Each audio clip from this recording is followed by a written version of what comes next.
Morning, everyone. I'd like to call to order the full board meeting of the Speech Language Pathology and Audiology and Hearing Aid Dispensers Board. It is Friday, October 8th, 2021, and the time is exactly 9 o'clock. I would like to call the roll, make sure we have a quorum this morning. So if you would say aye or here if I call your name. Holly Kaiser, Aye. Todd Borges, Aye. Karen Chang, Aye. Gilda Dominguez, Here. Debbie Snow, Here. and of course I'm here. So that does establish a quorum, so I believe we can go forward. First of all, I would like to ask if there is any public comment for items not on the agenda. Thank you, Madam Board Chair. This is the moderator. I'll open up the Q&A panel. If any member of the public wishes to make a comment, please type. I would like to make a comment using the field in the lower right-hand corner of the screen and submit it to all panelists. You also have the option of raising your hand. We'll give you a moment.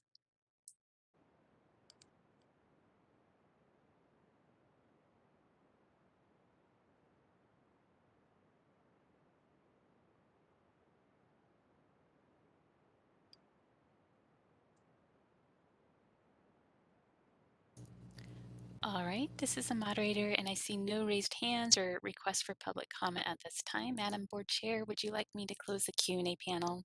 Yes, thank you. You're welcome. Dr. Raggio, this is Charisse. Good morning, Charisse. Good morning. We have one written comment, public comment that we received via our email, the speechandhearing@dca.ca.gov. And it's from a Molly Stoddard, who's a speech language pathologist. She stated she received the notice about licensing fee increases and has read and understand the reasonings behind the fee increases. However, as someone who recently completed her graduate education and CFY/RPE experience, along with all associated applications, requirements, and fees, she's concerned about the cost of joining our amazing profession. She says that she's in a fortunate position that she's been able to afford these costs so far, but she knows many of her peers and other individuals who would make great SLPs and audiologists that are not so privileged. She stated that the profession is largely made up of monolingual white women, despite the diversity of the populations they serve. She believes one important step to changing this is to remove barriers to entering into the profession for anyone who has the aptitude for it. Significant cost barrier is cost in her consideration. She believes the board should be working to remove these barriers whenever possible and looks forward to hearing the board's perspective on removing these barriers, including financial ones, in this and future meetings. And she said, thank you for your time. Okay, we can keep that information for future meetings to further discuss the issues she presented in that email.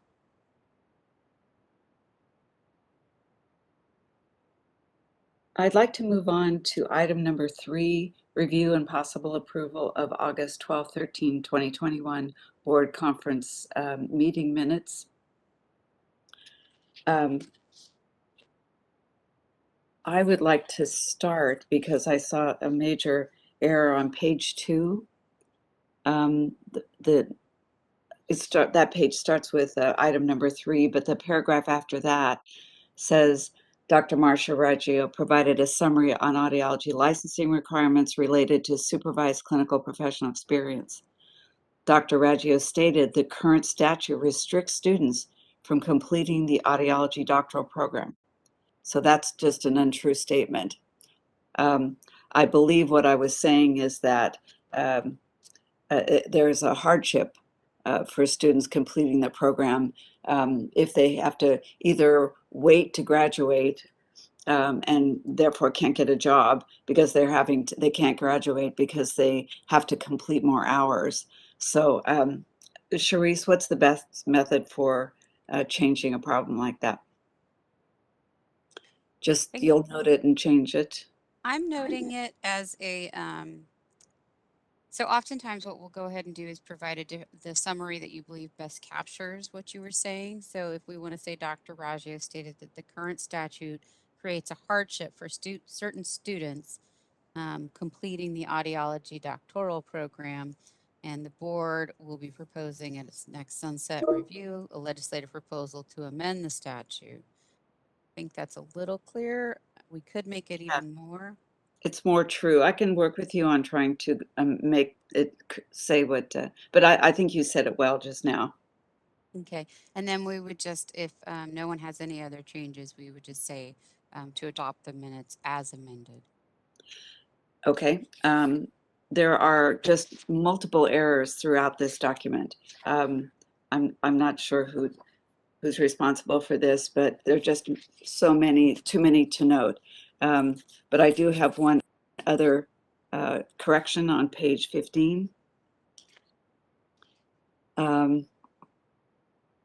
It says the second paragraph, Dr. Aggio stated changes to the audiologist scope of practice to include cognitive screenings would require legislative changes to the Business and Profession Code section 2530.2K, and therefore the board cannot take a position on this issue. That's not actually what was said, nor the case. What we said was our statute on this issue is silent on the ability of audiologists to perform cognitive screenings, so thus we can't take a position on it. It doesn't say whether we can or can't. We can make that change as well. Are the rest of them more grammatical Yes, items? there's just Okay. quite a number of them. I would say I probably marked 40 or so. Okay. My guess is then, in the interest of, we could either mark them all now, it would be a little bit more laborious, or you could provide them all and we could bring a revised copy to the next meeting. Yeah, why don't we do the latter? And Michael, am I correct in that? That's kind of like the two different options here we have. That's correct. Okay, I would like to ask if there are any other changes that the board members would like to see to the or the board administration would like to see to these minutes.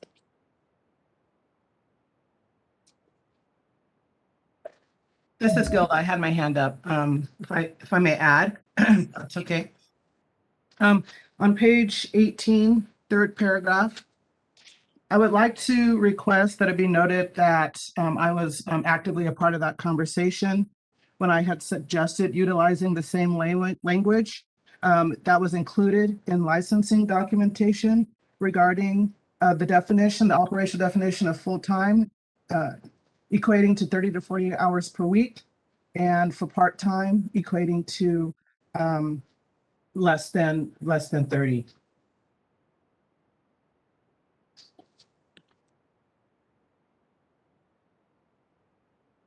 That's noted.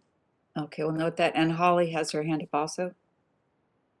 I wondered, since we'll be having time to look at this before the next meeting, I would actually like another opportunity also to go through it with a fine-tooth comb, and just wanted to check in on that process. Absolutely. So what would happen is that we'll go ahead and take the changes that have been noted. And if you have grammatical changes, please send them along as well. And then we'll go ahead and culminate those into what is presented at the next board meeting. And at that time, the board will have another fresh chance to look at the entire board meeting minutes and then go ahead and review and approve from there.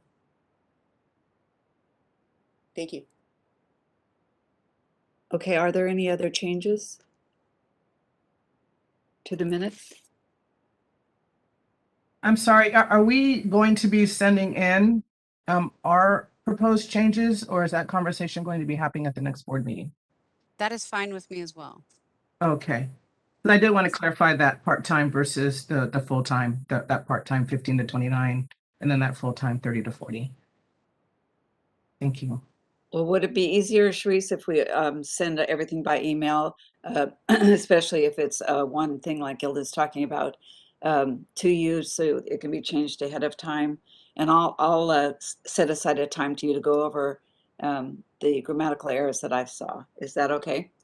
It is. What I'll actually do is to make this easier on everyone is send you all the Word document in a blind copy so that we don't have any problems there. That way you all have the Word document and can send me your proposed revisions. Oh, that sounds great. Much easier that way. Okay, are there any other comments or changes you'd like to see? I would like to ask for any, well, I'm not sure the order to do this, but I'd like to have a motion to approve those minutes as amended. Oh, And we will take public comment in a moment. Dr. Raggio? Mhm. We're going to go ahead and not take a motion on it at this time since we're going to make so many revisions. Okay, So we'll just bring it back to the next board meeting. okay. Do we have any public comment, though, about the minutes? Thank you, Madam Board Chair. I'm opening up the Q&A panel, and if any member of the public would like to make a comment about the minutes, please type. I would like to make a comment using the field in the lower right-hand corner of your screen and submit it to all panelists, or you may simply raise your hand. We will give you a moment, and we are displaying instructions.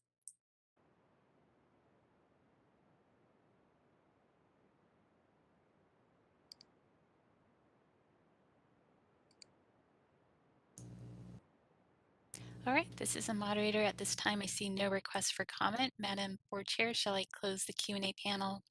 Yes, please. Thank you. Okay, it's closed. Okay, moving on to item 4, on tab 4, is the chair's report. First of all, I would like to draw your attention to the board calendar. It only goes through our November teleconference meeting regarding the sunset review. I don't know if we have any other dates proposed at this point, Sharice or Paul, for the meeting after that. Currently, we do not. We will go ahead and be looking at the calendars for next year and proposing dates when we have our November 5th meeting. Okay. All right. So I guess we will be soliciting from board members their availability for those proposed dates. Yes. Okay. It looks as though we're going back to our previous method of asking the Speech Language Pathology Committee and Hearing Aid Dispensers Committee to provide verbal reports regarding our meetings yesterday, our subcommittee meetings. Yes, that's correct, Dr. Raggio. Okay, so could I ask Holly Kaiser to summarize, if you would, the discussion yesterday of the Speech Language Pathology Practice Committee? Sure, I'm happy to. We discussed 2 different items and regarding the continuing professional development requirements. And one was that we recommend to define the courses that are taken in person or virtually live as synchronous, and the ones that are pre-recorded, basically what we referred to as self-study before, those that fall into that category is asynchronous. And we also determined that the previously proposed amount of self-study that had been approved at 50% is what we would like to continue to, is what we agreed upon at this point. That's it. Okay, great, thank you. Can I ask Todd Borges to report on the discussion yesterday of the Hearing Aid Dispensing Committee? Sure. Good morning. Good morning. We had 3 topics that we discussed. The first was concerning expanding what would be allowed for continuing education credits I believe where we left it was we are going to look at the language and see if we cannot expand it to include topics that would be of the nature of troubleshooting and programming, and essentially trying to make sure we can define the language so that it does not include everything, meaning product commercials, if you will, but actually more nuts and bolts on how to actually utilize the hearing aids to the benefit of the consumer.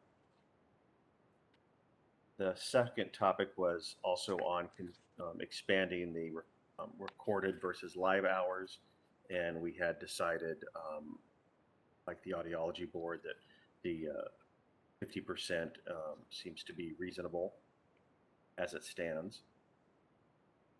And then the third was the definition of live courses, and we decided to hold on that until that was figured out by the other committees and on advisement from council.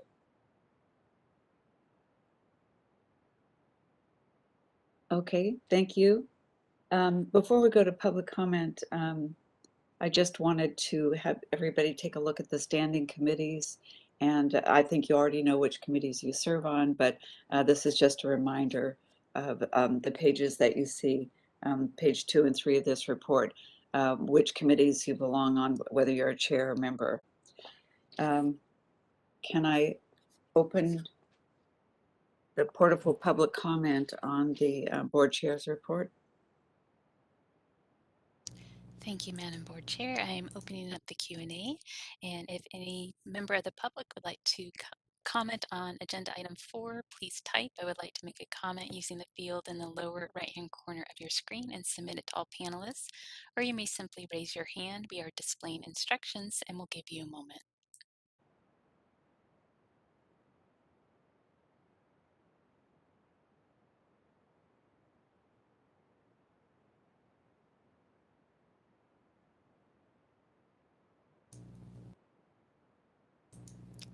This is the moderator. I see no request for comment at this time. Madam Board Chair, shall I close the Q&A panel? Yes, thank you. You're welcome. Okay, I'd like to move on to item number 5 on our agenda, and that's the Executive Officer's Report. Mr. Sanchez? Yes, good morning.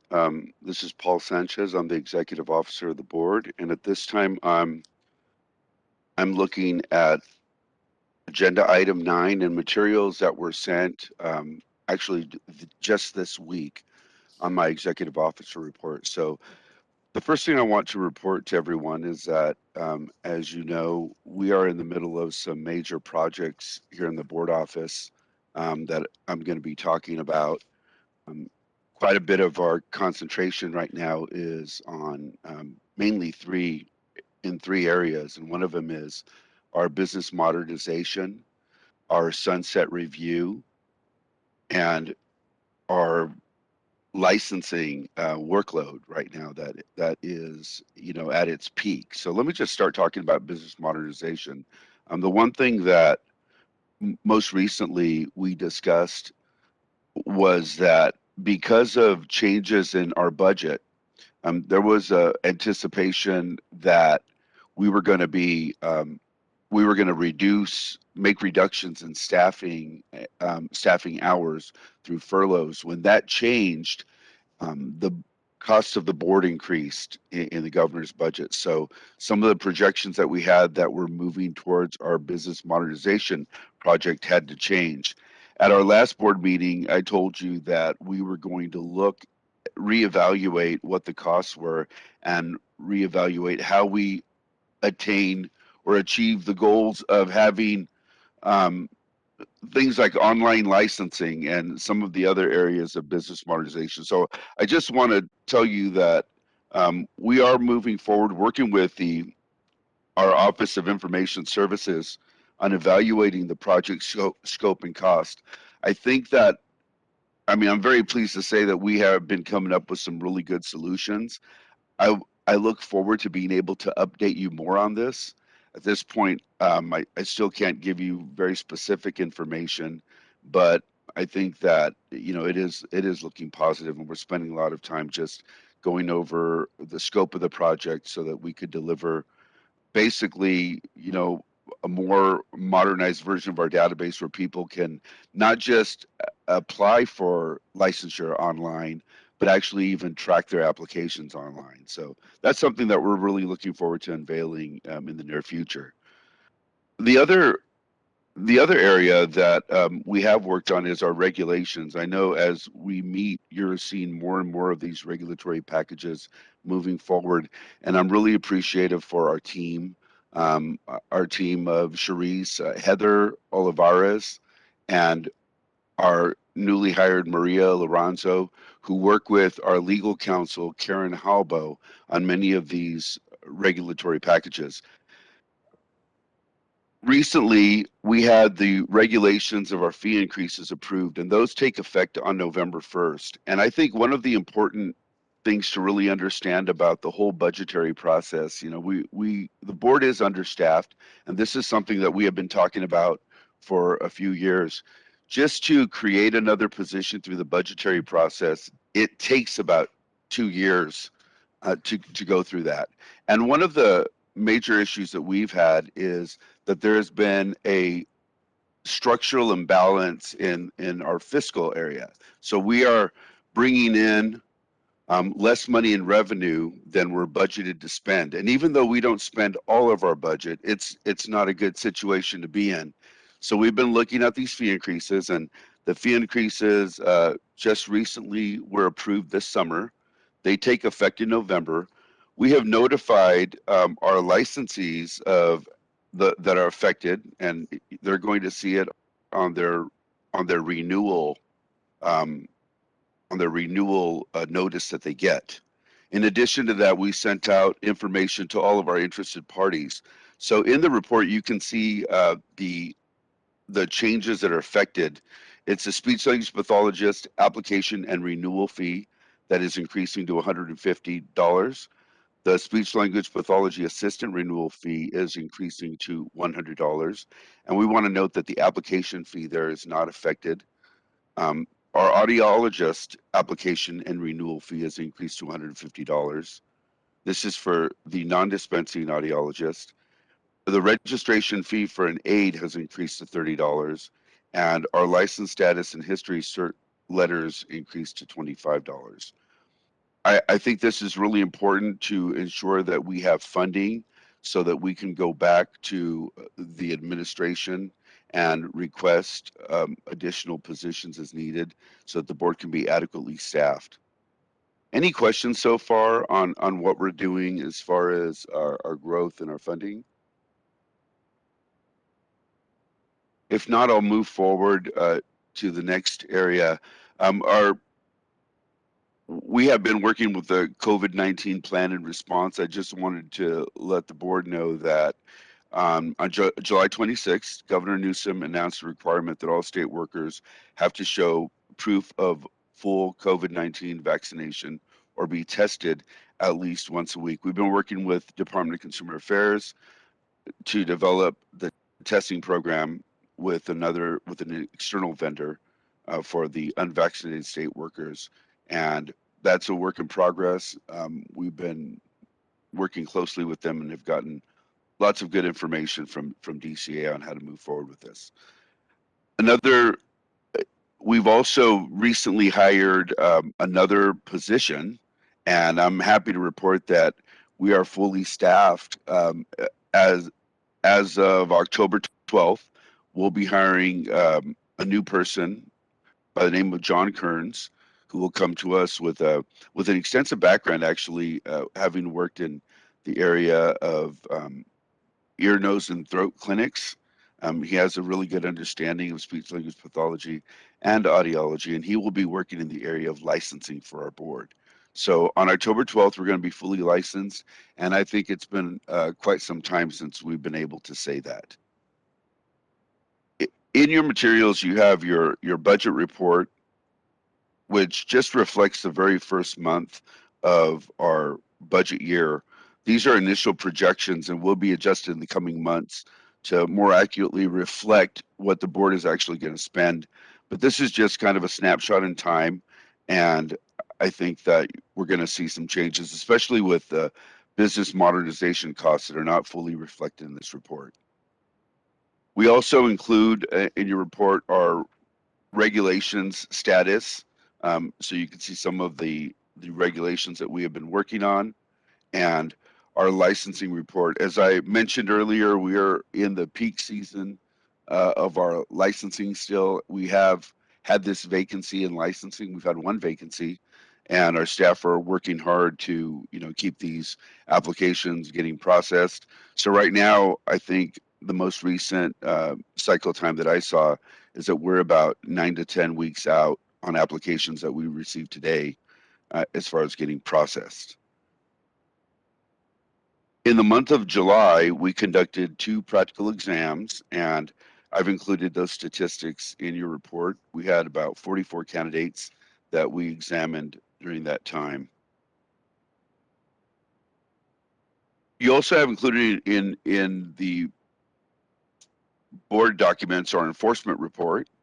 And one thing I wanted to note is that our enforcement, the number of complaints has gone down significantly since the pandemic.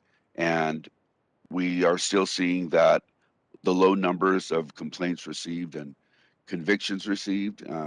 I think in some ways that's a good thing that if it's not happening, but it could also be a bad thing if it's not getting reported. So we're going to keep looking at these numbers and make sure that people are aware of how to file a complaint with the board when they think a licensee has violated the Practice Act. Are there any questions on my report?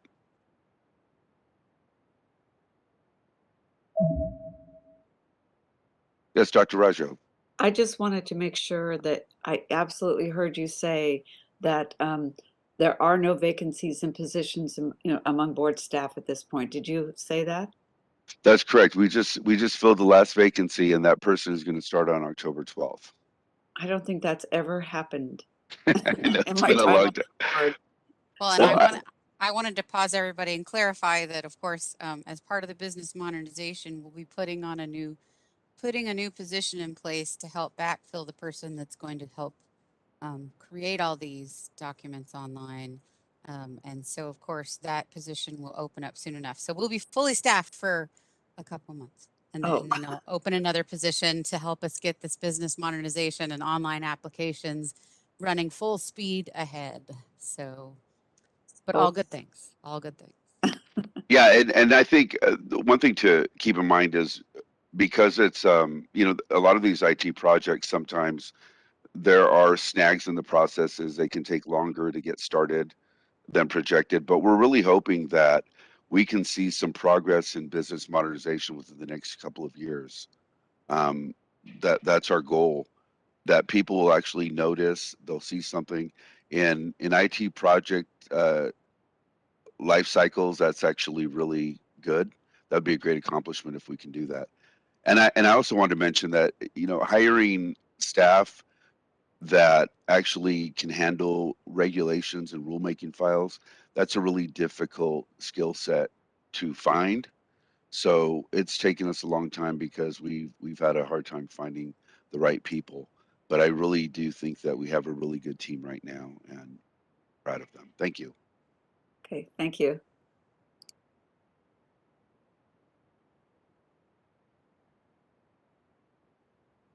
And I don't see any other questions, Dr. Rajo. I don't. Is there more, though, that you want to cover? No, that's all I have to cover in my report. Thank you. Okay. Can I open the floor to public comment on the executive officer's report?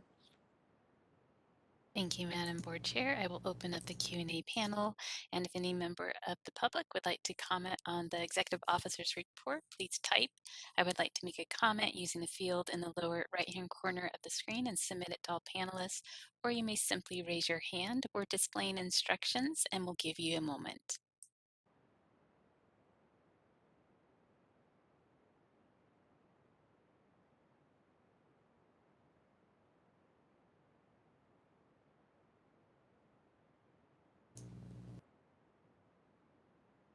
All right, this is a moderator. I see no requests for comment at this time. Madam Board Chair, shall I close the Q&A panel?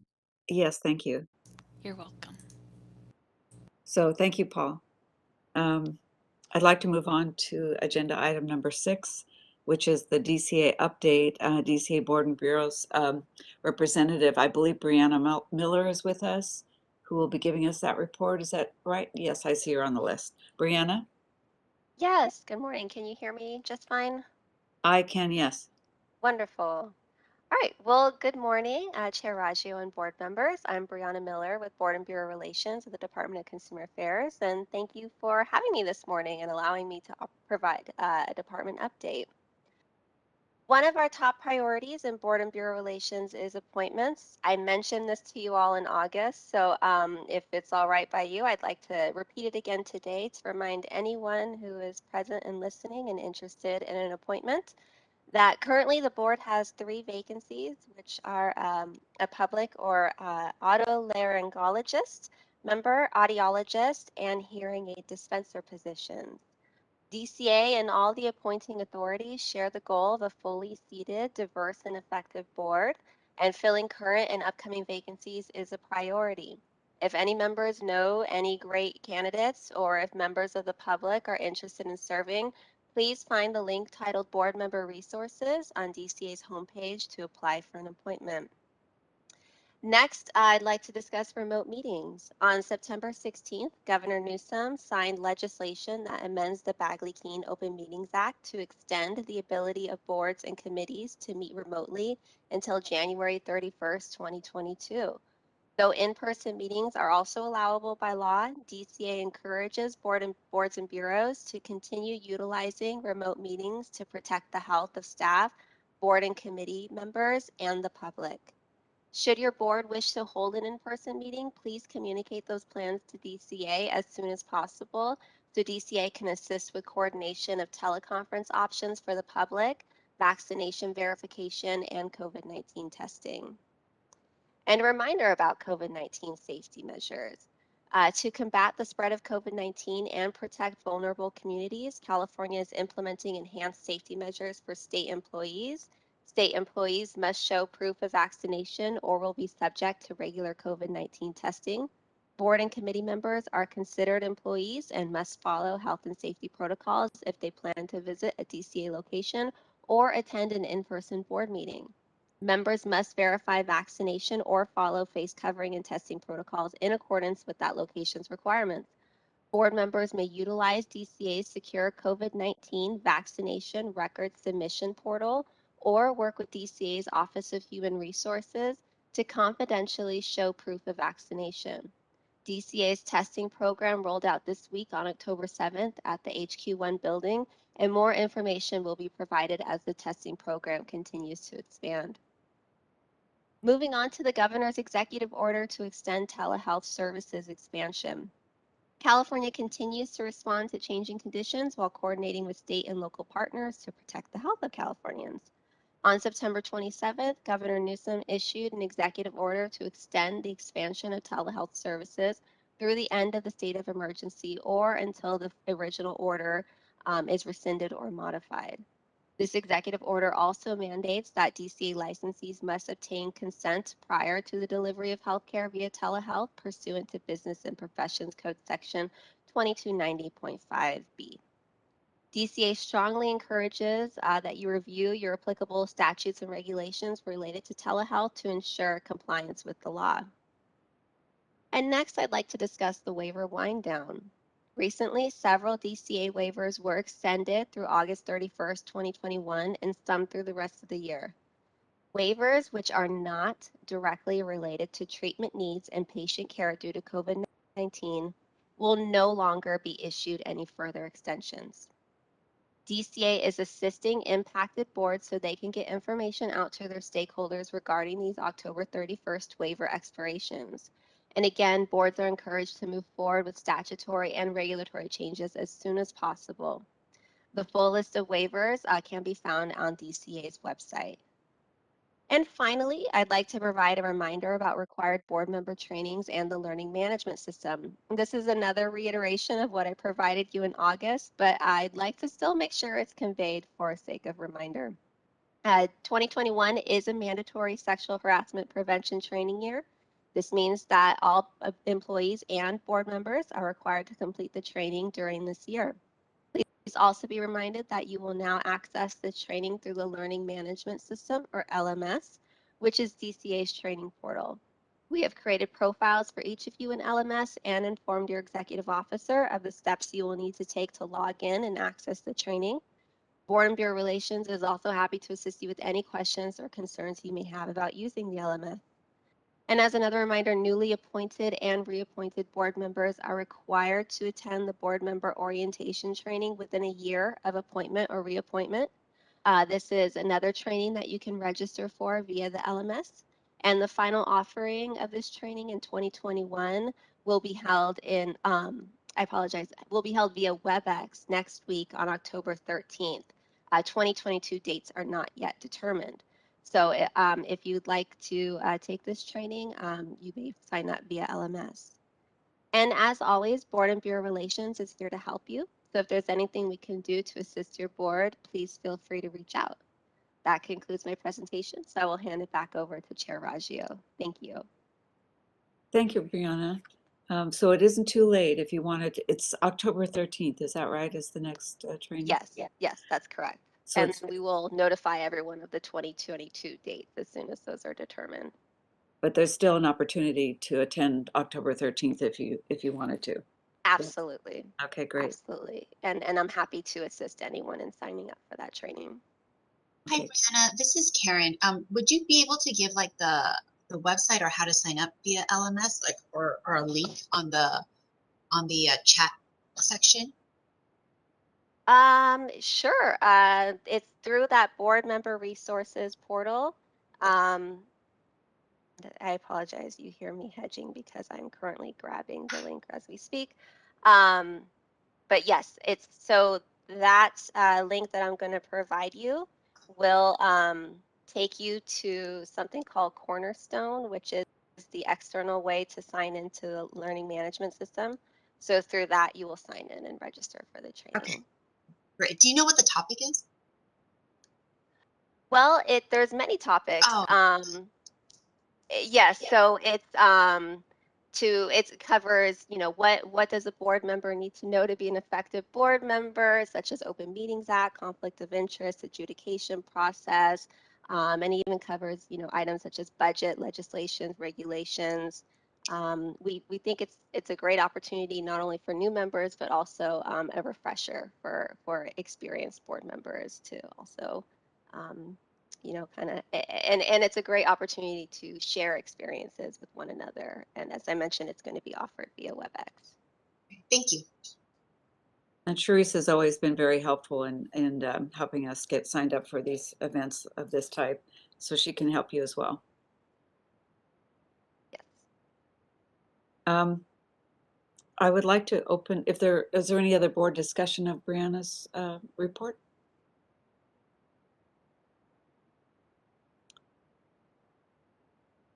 Seeing none just now, I'd like to open the floor for public comment on her report. Thank you, Madam Board Chair. I will open up the Q&A panel. And just a note, I did open the chat and I see that some information that was requested was pasted there. So if folks want to grab that, it should be available as well. So we have the Q&A panel open, and if any member of the public would like to comment on agenda item 6, please type "I would like to make a comment" using the field in the lower right-hand corner of your screen and submit it to all panelists, or you may simply raise your hand. We'll give you a moment.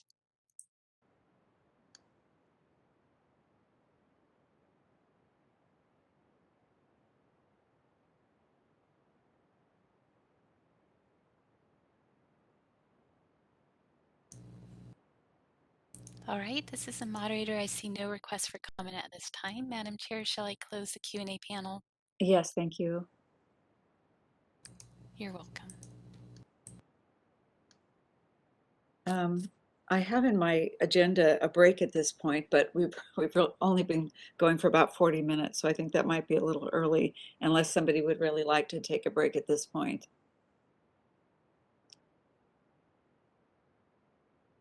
Hmm. Not seeing any hands go up, so I think we'll continue. I'd like to move on to item number 7, update on speech and hearing related DCA waivers, especially since Brianna just mentioned that, related to COVID-19 state of emergency. And I believe Sharice is going to provide us with that update. Yes, thank you, Dr. Raggio. So as Brianna pointed out, the waiver wind down plan was approved, and we tried to provide as much input as we could, but the decision has been made, as it was stated, that if it doesn't impact direct treatment and COVID, direct patient care to COVID, or vaccination and testing, that they're going to be winding down the expiration of all these. So what that means for our board, of course, is that the speech and hearing waivers that we submitted will all now expire on October 31st. So that includes the speech language pathology assistance and the RPE, or required professional experience, the waiver of in-person telesupervision or in-person supervision. So it is the waiver that allows telesupervision, now expires on October 31st. And that also includes the extensions that have been provided for required professional experience licensees that need extensions who have already been reissued their RPE once. Those automatic extensions for 6 months now also end on October 31st. And that includes the hearing aid dispensers, the extension of the temporary license that has been allowed so far, and that was for another 6 months as well. So similar to the RPEs. So all of these will end on October 31st. The other and critical one includes the modification of continuing education requirements for all licensees. That also is extended through October 31st. So it includes all licensees that expire up into October 31st, 2021. And it extends the deadline to complete the CE, which includes meeting the live requirements that are currently set in regulation. And that is waived until March 28th, 2022. So that means all of those that were renewing in their renewals are in November, December, January, February. The extension does not apply. So as much as we had hoped we would get through the end of the year, that is not where we ended up. And so we are working on getting the information out to stakeholders now that we have that information this week, and notifying everyone. The one thing I would mention is that, of course, the governor has extended the telehealth services through that executive order. We'll also put that in the information that we send out next week. What that means is that while telesupervision may not be allowed, it does not mean that telehealth services are not allowed. So I think a lot of RPE, or required professional experience supervisors, are going to have to work with their supervisees on how best to continue working, because we know some school districts are trying to keep speech therapy services being provided via telehealth to kind of keep down the number of people on school sites. Telehealth provision would still be allowed, of course, with the normal caveats and everything, but that it would be allowed, but you might need to find another way to get those 8 hours of direct supervision during the month for the experience to count. So those are the waivers. They will all end, or they're all extended essentially through October 31st. And then that means essentially all of those push outs to 6 months. Those will be those dates, and that's it. And just as a reminder, the board doesn't get to waive its own statutes and regulations. So laws and regulations, the board doesn't get to waive wave a magical wand on its own. So we definitely dependent on the governor's executive orders and the DCA approved waivers, and that we have pushed for these throughout the COVID-19 pandemic, and at this point, that is where we stand. Does anyone have any questions?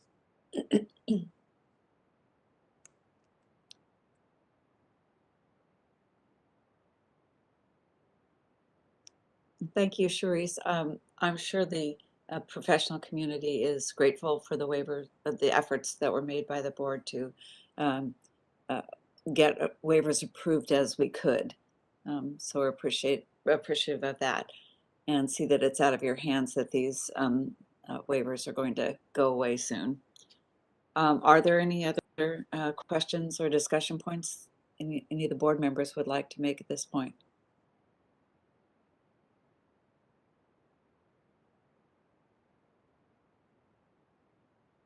Not seeing any, I'd like to ask for public comment on Charissa's report on waivers. Thank you, Madam Board Chair. I've opened up the Q&A panel. If any member of the public would like to comment on agenda item 7, please type. I would like to make a comment using the field in the lower right-hand corner of your screen and submit it to all panelists, or you may simply raise your hand. We are displaying instructions and we'll give you a moment.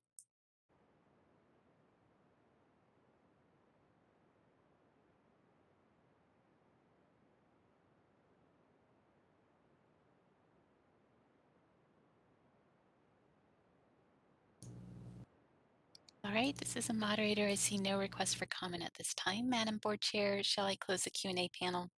Yes, thank you. You're welcome. So I'd like to move on to item number 8, discussion and possible action on the board's 2022 sunset review. Paul, Charisse, and Holly and I have been working on sunset review, mostly Paul and Charisse, on this sunset review, an important document that the board is responsible for, but we don't have the whole document completed at this point. So I believe they're going to discuss it, but we're not going to ask for board approval at this point, if that's correct, Charisse and Paul. Yes, that's correct. If everyone can turn to agenda item number 8, we're going to be discussing a very important part of our sunset review document. And I just want to give a quick background. As we've discussed in the past, we've been waiting for our questionnaire. This questionnaire comes from a joint committee made up of the Assembly Business and Professions Committee and the Senate Business Professions and Economic Development Committee. We just received this questionnaire in September, a little later than what we usually get it, but we were prepared based on previous questionnaires that we've gotten. So we have been working on the other parts of the document. The questionnaire is basically made up of a background section, statistical information. It rolls into issues, past issues that the board has had to address, issues raised by the committee and issues raised by the board. And then we go into our new board issues and what we expect based on, we also cover legislative statutory changes that we might want to make. So this is a great opportunity for the board. What we expect to come from that questionnaire are additional issues that will be raised for this sunset review. This will all culminate in a sunset hearing, and then our goal is to extend our sunset date for an additional 4 years. So what you have with you right now are 2 of the sections. One is dealing with board action and responses to prior sunset issues. That's section 12, section 11, I'm sorry. And then section 12 are new issues. So we thought it'd be a good idea to review this while we're still working on the majority of the report, which is a lot of statistical information and questions regarding those statistics and reporting. So I'm going to have Charisse go through each of these items and present them to you.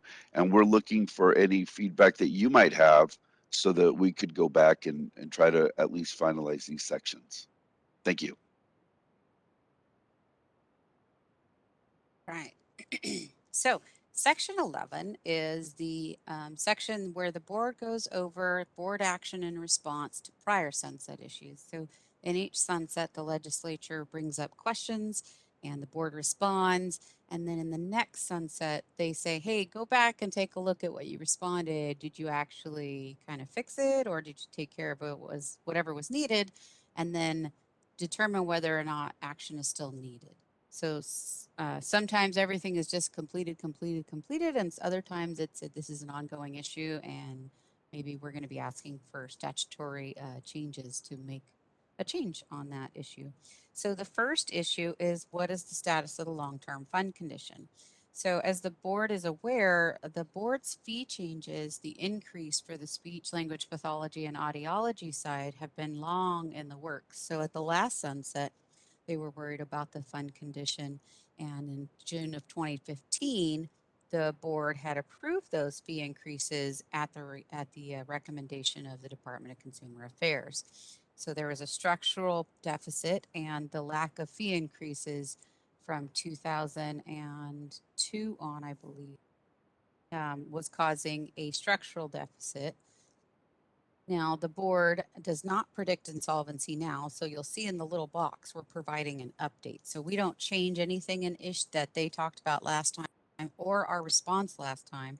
We just paste it in there. So that was the issue. That was what we said. And then we provide the update to the committee. So we do not predict insolvency in the fund in the future. We were able to promulgate our regulations for the fee increase. The fee increase on the speech language pathology and audiology side was implemented, or it will be, November 1. They won't be getting this report until January 5th. So for them, it'll all be past tense. And then the board is going to work closely with the Department of Consumer Affairs Budget Office to monitor expenditures as we go and long-term fund conditions. So as we make improvements to our business modernization and also work through the budget change proposal to get additional staff to lower processing timeframes, we keep that fund condition always in mind. We always are looking at, can the board continue to afford these changes over time and not go insolvent? So that is the update to the first issue. Sharice, can I ask you to verify something? Did you say the last fee increase was 2002? I believe so.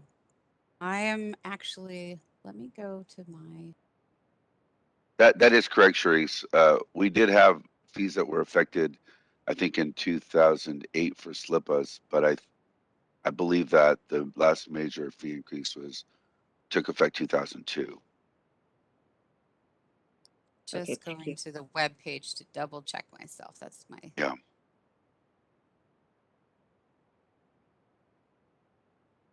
Actually, it's 2001. That's what I want to say, and it's gone. But it was either 2001 or 2002, but I think we've been quoting 2002. So at least for the speech language pathologist and audiologist. So changes to hearing aid dispensing side or just to the SLIPAs, those have been outside of those changes. Is that typical across healing arts boards to go 20 years between fee increases? Just out of curiosity. No, No, this is yeah. Paul. I will say that no, and I think that I mean, going back to when I first came to the board in 2014, I think that was one of the first things that we talked about. I know that I talked about it, Dr. Rajo, and one of the other panelists that I spoke to just coming on the board.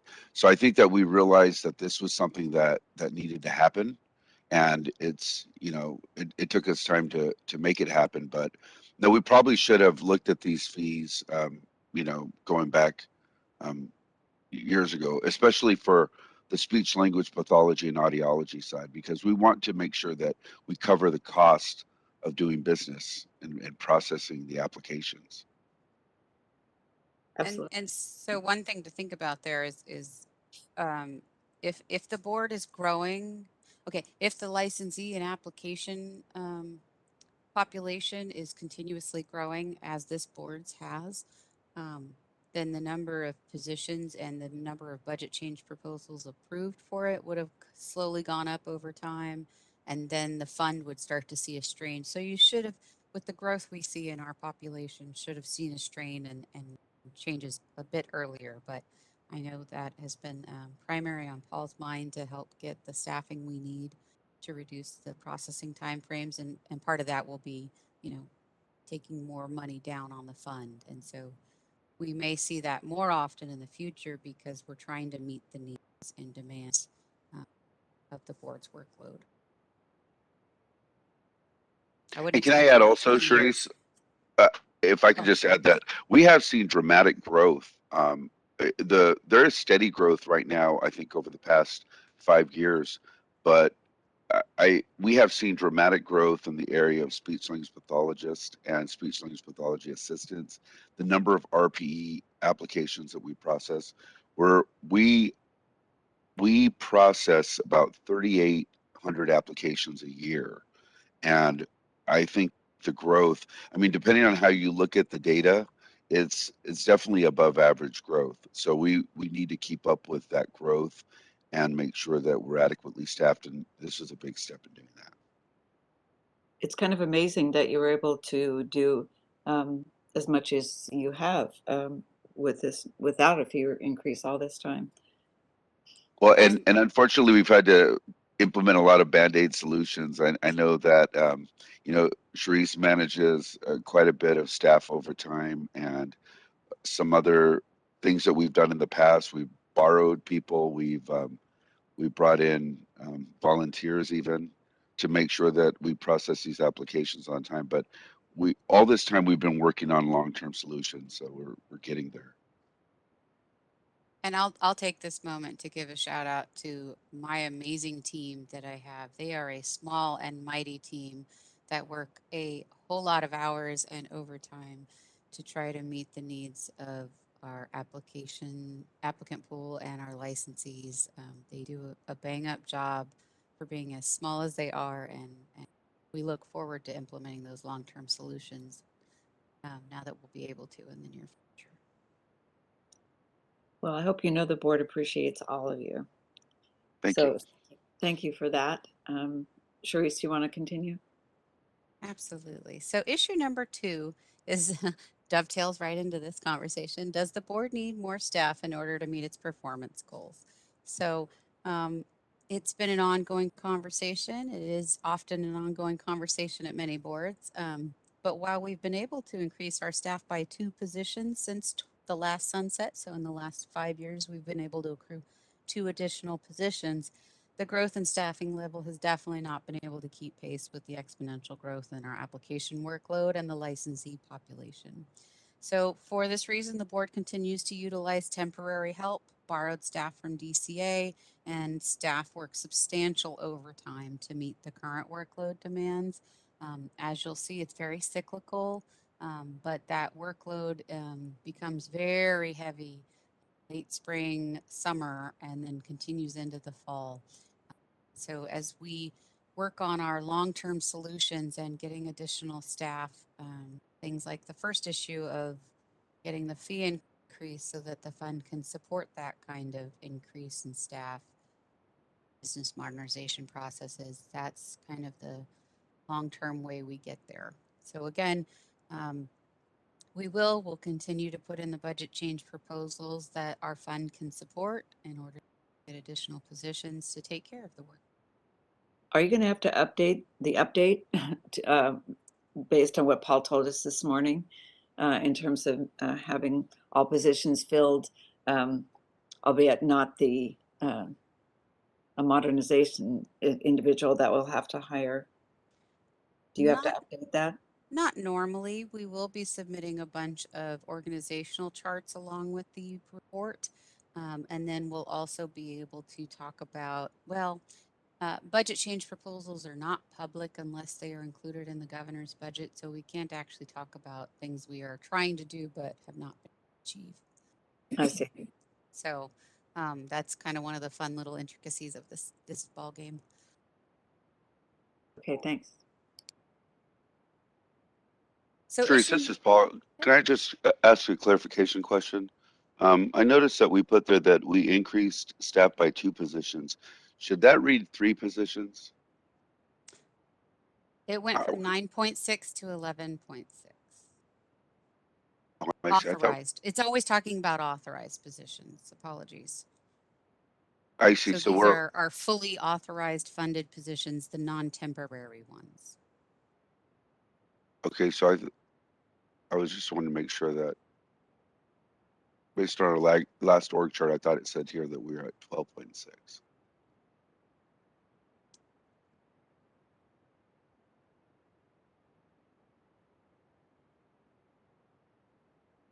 I know there was some issues with the funding of the position. We absorbed a position, but I think we're authorized at 12.6.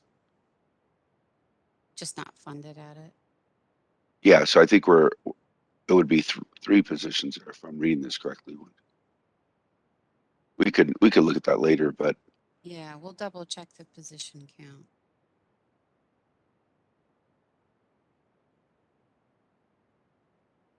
A note to myself. I think I was using funded and authorized, so that might be the. okay. Because oftentimes I'm reading it from what the budget tells us is the funded authorized Mhm. positions. All right, I'm just going to make a note of it because my computer is taking a while. Okay, no problem. We can fix that later.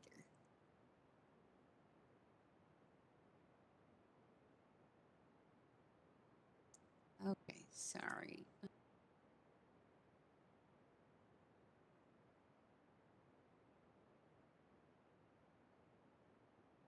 So the next issue is issue number 3, is the current training and examination for hearing aid dispensers limiting access to the profession. So the last time there was a lot of questions about whether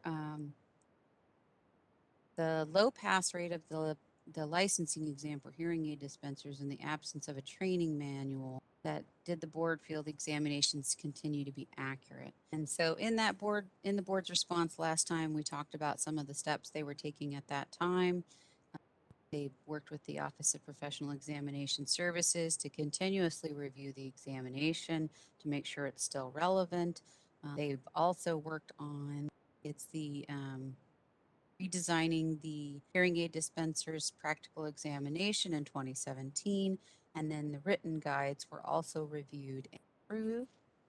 So the update the board is providing at this point is that we continue that work. It's on an annual basis.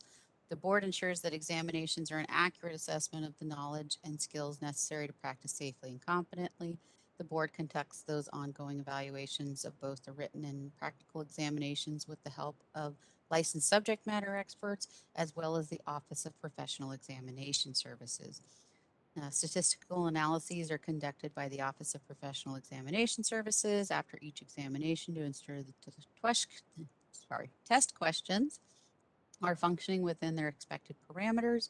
The Occupational Analysis, which is a comprehensive study of hearing aid dispenser practices, was completed in June of 2020 and is being implemented after that.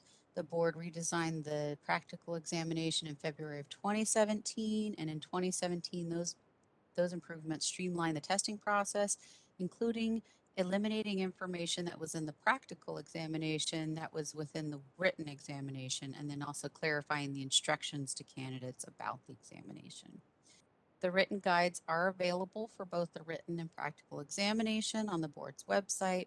Candidates also get candidate handbooks once they're approved to take the written examination.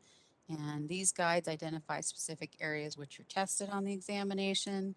The board continues to develop and update these as we go. And we therefore believe that these issues are no longer a concern due to the improvements that the board has made over the last few years.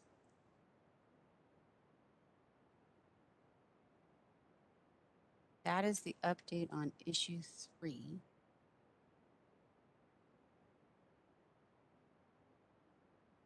If I don't hear any questions, I'll go ahead and go to issue 4. This one is the Is the board pursuing English literacy testing for foreign trained speech language pathologists? At that time, the board had been discussing this, and the committee wanted to ask how we currently evaluate foreign trained applicants for speech pathology and whether we would be requiring such a standard, and that we should probably consult with our legal counsel on whether there's a precedence for this type of evaluation. The update here is that the board determined its review of foreign educated and trained applicants is sufficient to ensure applicants meet the minimum qualifications for licensure. Also, the board considers this issue to no longer be a concern due to the lack of consumer complaints regarding insufficient care. And since there is not an issue of consumer complaints to continue that issue, we will not be bringing it forward again. That is issue number 4. Issue number 5 was, is it necessary to eliminate the speech language pathology aid designation? And the committee was concerned about this request and asked us to further explain how we propose to eliminate the speech language pathology aid designation while protecting continuity of care, and whether we had a plan to support or cross-train current speech language pathology aides that could lose their jobs. And so in the board's 2016 sunset report, the board had been requesting the elimination of just the aid category on the speech language pathology side. But the committee didn't pursue this issue in our last sunset, so they didn't pursue it and take it into the bill that becomes sunset becomes a bill which extends our ability to regulate the community and also will make changes that the committee agrees to make. And elimination of the speech language pathology aid designation was not one of those. And they didn't do that because there wasn't a clear transition path for those speech language pathology aides to become assistants. And since the committee did not pursue the elimination, the board will be considering ways to improve the consumer protections related to aid registrations, including seeking renewal and continuing education requirements. So the speech language pathology aid designation or registration is still utilized, and as is the audiology aid. And therefore, the board would like to start looking into strengthening the consumer protections of the aid category, and therefore looking into renewal and continuing education requirements so that it's more similar to the speech language pathology assistant requirements, that there is renewal, there is continuing education requirements or continuing professional development requirements. And that way we are ensuring a minimum level of consumer protection for these aids or consumers that are getting services. I'm not going to say that one right, but that aids are helping provide services for to consumers.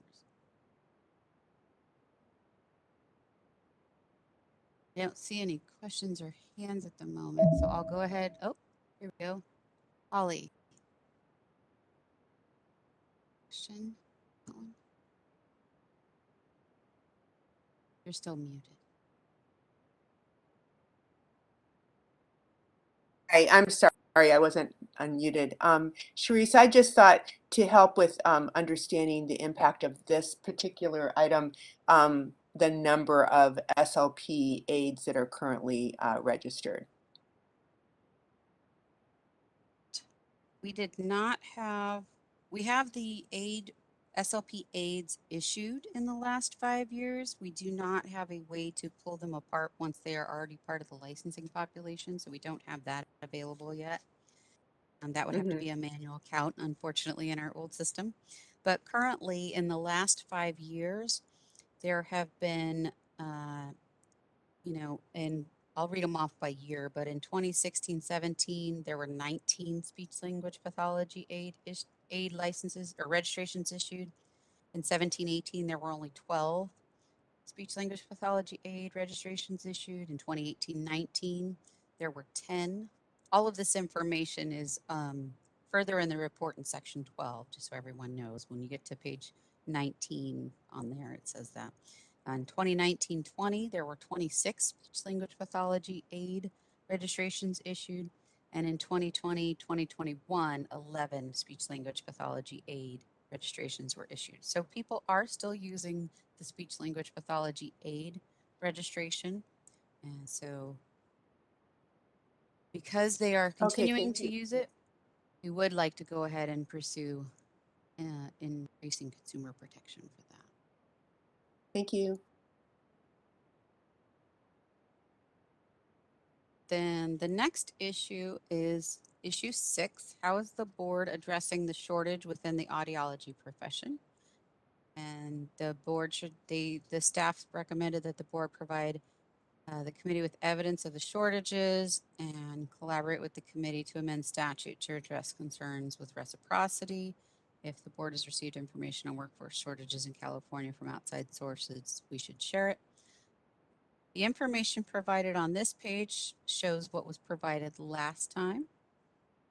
And in section 12, it might be section 1, we will have also talked about, it's in section 1, that there is still currently a shortage in audiology programs, but that since the board's last sunset, multiple California state universities have developed Doctor of Audiology programs, and some of these programs will have their initial classes of students graduating in the coming years. So there has been significant movement to get additional doctoral programs up and running. We should see those increases in the licensing population there as well. Additionally, during the board's last sunset, the board recommended that the committee actually revise Business and Professions Code 2532.8 to include audiologists with a valid certificate of clinical competence in audiology issued by the American Speech Language Hearing Association's Council for Clinical Certification, or, and that would be in addition, the valid American Board of Audiology certificate issued by the American Academy of Audiology. So because in 2010, the statute changed from a master's degree requirement to a doctoral level requirement, and in that change, the requirements for licensure were put into Business and Professions Code 2532.25.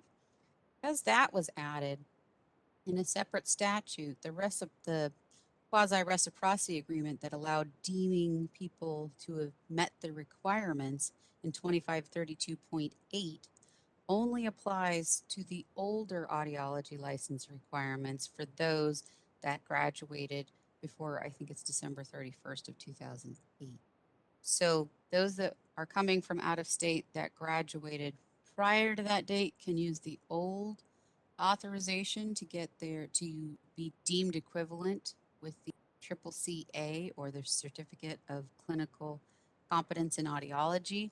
But those graduating after that point don't, and therefore need to meet all of the licensure requirements for an out-of-state licensed person. And then we're talking about amending the statutory reference and adding the American Board of Audiology certificate will streamline licensure for audiologists who hold these certifications and enhance access to audiology services for California consumers. So the two-pronged process of additional doctorate of audiology programs coming online and allowing easier ways for out-of-state licensed audiologists to come to California and be licensed. That two-pronged strategy would help with shortage. Board questions or concerns? Am I frozen?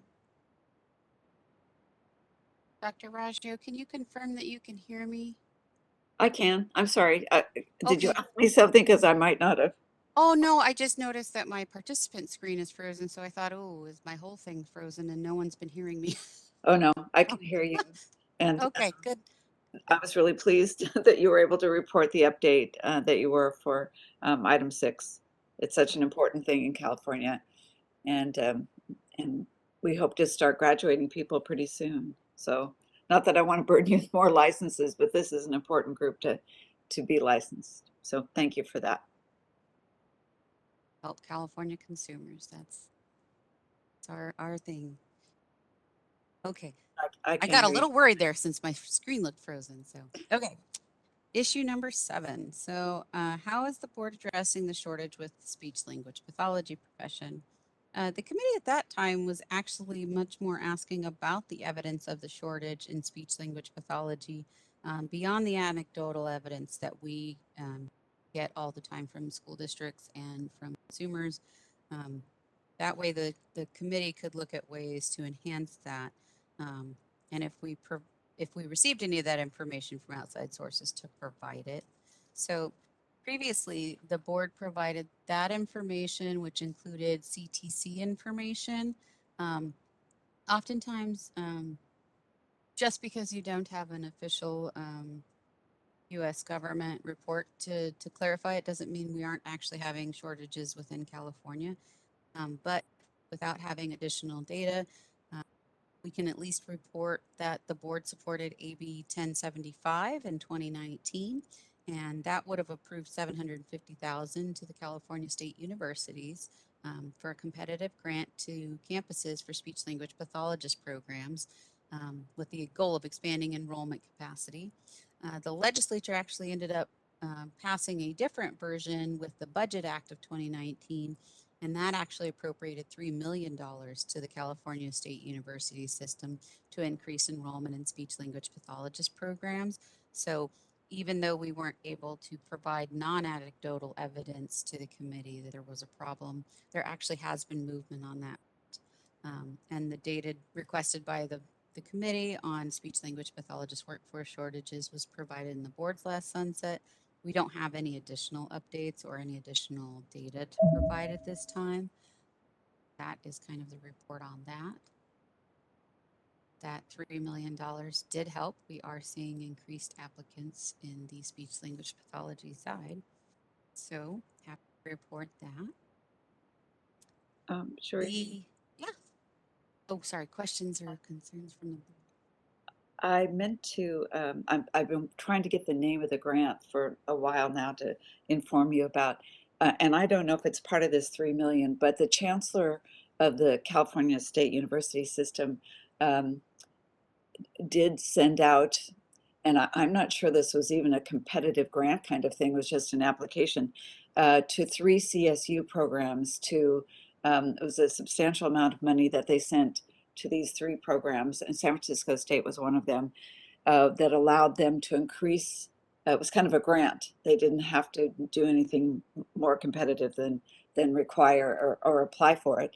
But we were able to increase our graduate enrollment from 30 to 50 for the length of the grant period, which was about 2 years. So that's just an additional piece to try to increase the population of speech pathologists out there with the CSU Chancellor's Grant. And if anyone wanted to provide us with the other 2 universities, or if those universities are on the call as well, I'd love to provide us an update. That would be great to include. Yeah, I tried to find that out and I wasn't able to. So if any public member could speak to that. Although I'm thinking we're going to complete the report and then ask for public comment, would that be okay rather than interrupting now? Yeah. Okay.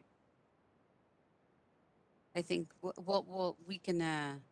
we can make it section 11 and then do section 12. That way everybody hasn't logged off and forgotten their questions by then. Okay. So, the other issue was issue number 8 and status of the Breeze implementation plan by the board. And so that was the response at the time, is how will the board pursue technology solutions to fill the role of Breeze in the future. And so the board has been working since the last sunset in coordination with the DCA. It's called the Organizational Improvement Office and the Office of Information Services to progress through this business modernization project and through the project approval lifecycle stages. The board decided not to go with the Breeze solution, which has very many limitations. I can tell you from having been at a Breeze board. And so we've been pursuing a new system that would provide access for licensees and applicants to apply for licensure online, and complete online transactions, and that has fewer limitations than Breeze does and far more improvements. In 2020, the board received budgetary authority to proceed with the project and an analyst position to address the increased workload during the development and transition to the system. So the board will be working on pulling out one staff member to be a subject matter expert for the information technology team. So we were approved in 2020 for this year to hire an additional staff member to work to backfill the position that will be going on to work on this project, hopefully in the near future. So the board has completed stages 1, which is the business analysis, and stage 2, which is the alternatives analysis, where we look at the different alternatives available out there with the California Department of Technology. And the board has begun stage 3, which is the solution development of the process, and will continue to complete the last 2 required PAL stages in 2021 and 2022. And so hopefully this might be one of the areas we can provide an additional update once they have questions in the spring, and it would be great to tell them at that point we've picked a solution and we're moving forward. But I won't get ahead of myself. Are there any questions on that?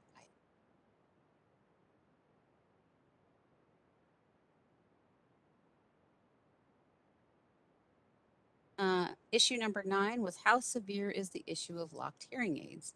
So they asked if we could clarify what steps are necessary to protect consumers from harm under existing hearing aid locking procedures, and if there is concern about this practice may limit access to hearing care for patients. Since the board's last sunset review, the board did take action on this. We went ahead and sponsored AB 435, and that was by Assemblymember Mullen, and that requires hearing aid dispensers and dispensing audiologists that sell hearing aids with lock software to provide consumers a written disclosure that informs the consumer of limitations regarding adjustments to their hearing aid and other related services caused by the locked software. And the bill was passed by the legislature and I believe has been signed. So we will be updating that. Oh, I think it hadn't been signed yet when we published this one, but we'll make sure to update that when it is signed. Yes, it has. And yes, it was signed. There we go. So we'll go ahead and update those with the dates and everything. Cherise, is it necessary to say that not only do they have to tell the consumer about it, but the consumer has to sign off that they're aware of that situation? That would be a good addition to add in there.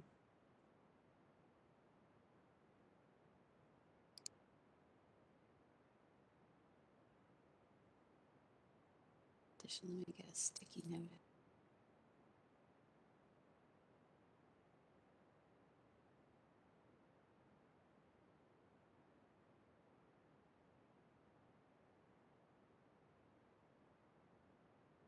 And issue number 10 is the last on there. It is technical cleanup. So a lot of times technical cleanup, they're asking for little things that need to be fixed that are oopsies they've forgotten. They make something just standard with other DCA entities and boards. These were all of the issues that the board had provided as technical issues. And some were taken up by the committee, but not all. So since some of these recommended cleanup language were enacted in the last sunset review, the board will be adding those that were remaining to be enacted in section 12 under new issues under E, technical statutory cleanup. And then, of course, the last issue that they always ask, which is always the big question, and it's the whole reason we have sunset, is whether or not the licensing and regulation of speech language pathologists, audiologists, and hearing aid dispensers should continue to be regulated by the board. And of course, we continue to believe that in order to continue protecting the consumers of speech and hearing services in California, the board strongly urges the legislature to continue the regulation the practices of speech language pathology, audiology, and hearing aid dispensing by the Speech Language Pathology and Audiology and Hearing Aid Dispensers Board under its current membership.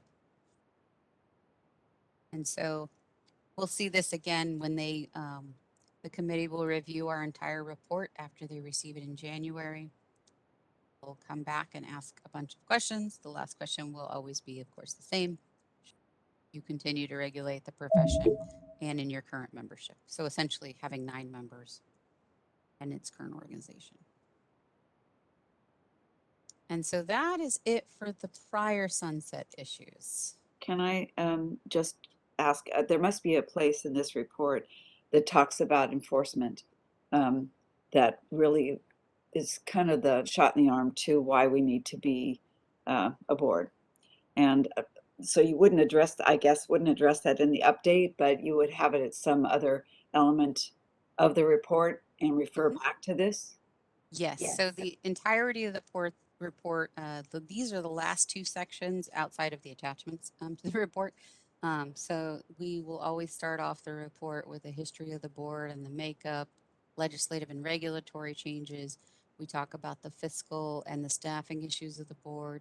We talk about the licensing and continuing education requirements and issues with the board. We then talk about the enforcement activities of the board, including a lot of statistical information, and then also any questions and concerns about how it's changing over time and are we having any trouble with any particular areas. There's also some sections on online activity. This time around, since last year's update, there is questions on COVID response and the like. So it kind of is a full snapshot of the board in time. And a big component of that is the data on enforcement. So we don't need to reference that here in this update. It's just Normally obvious. they don't. They just try to provide a nice, simple update in the answer. And usually what we're instructed on for this is if it needs additional clarification, or, you know, say there's something where we're saying there's a continued problem and we need to update you here. If that part of why we're saying we still need it is embedded way up there, because this report will eventually be like 300 to 400 pages long. So if it's buried in page 150 or something like that, we would provide a quick little snippet, you know, in there. Okay, thank you. And Sharice, I just wanted to add that the overarching theme of the document is going to be consumer protection. So that will come out in numerous sections, especially in enforcement. Yes. So does the board have any questions or comments on the prior sunset?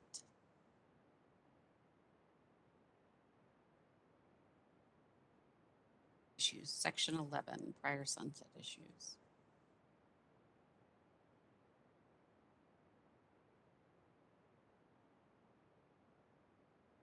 Do we want to ask for public comment at this juncture before we move on, rather than waiting to the end? I think that would be fine, just because it's going to be another long slog before we get through section 12. Okay, moderator, can we, I do believe there's some hands up among the public, so can you please open that? Sure, and I have also opened up the Q&A panel. If anyone would like to just type that they would like to make a comment, just go ahead and do that using the field in the lower right-hand corner of your screen and send it to all panelists. Or as the Madam Board Chair said, you can raise your hand. We are displaying instructions. And just a reminder, if you can keep your comments to 3 minutes, I'll give you a 30-second warning. And it looks like we have a person identified as Beverly Dunbar who would like to make a comment. So Beverly, I'm going to give you permission to unmute yourself. So you should be able to do that. There you are, you're unmuted. And Beverly, you should be able to speak.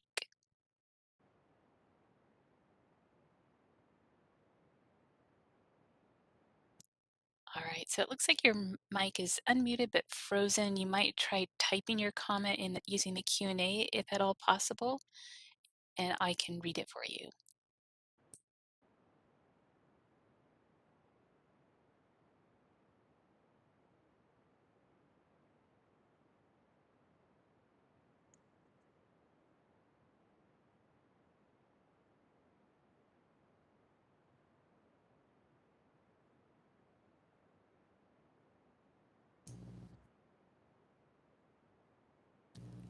All right, this is the moderator, and I'm not. Oh, there we go. So Beverly has written, sorry, my system is not working. I am concerned that increasing the status for aides will decrease the job protections for SLPAS.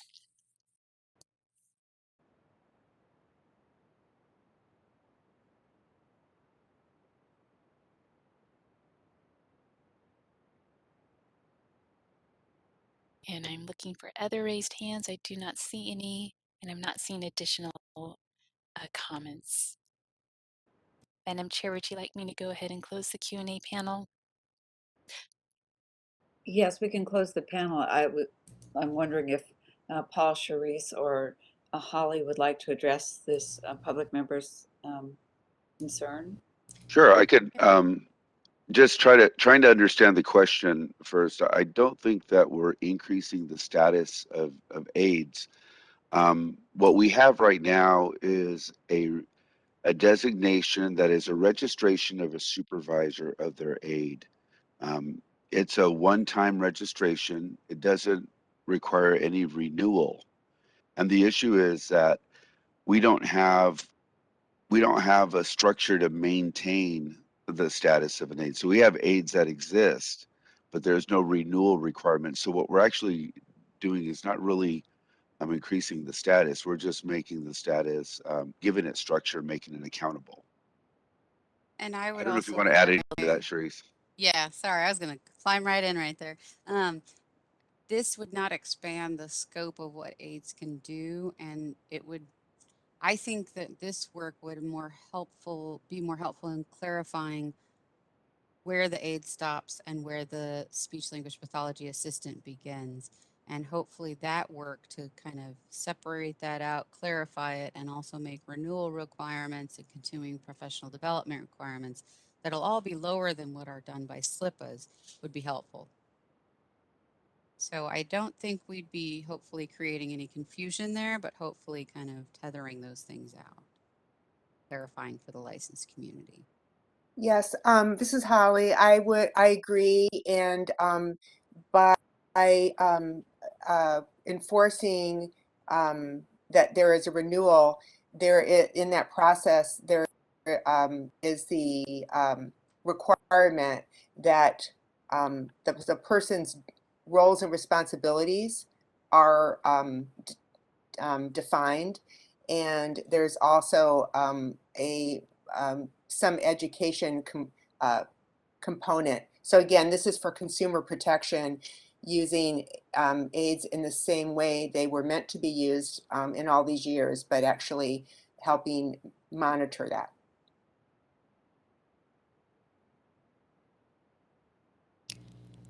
And this is the moderator. Beverly Dunbar has raised her hand again, so I'm going to try to unmute her or give her permission to unmute herself and see if it works this time for her. So Beverly, there you are. All right, can you hear me this time? Yes, wonderful. Great, thank you. I apologize for that. And sorry, it was hard to encapsulate my comment in the chat box. And thank you for responding to this. I do just feel like I understand this is for consumer protection, and I will state that I'm a proponent for eliminating the role of aide. My concern is that the public doesn't understand the designations between even SLP and assistant, much less assistant and aide, and it would be very easy for an aide to extend beyond their scope of responsibilities, which are not clearly defined in any regulations, and therefore the consumer, they wouldn't even know that their rights and their status is being protected or not protected because they just don't understand the differentiation.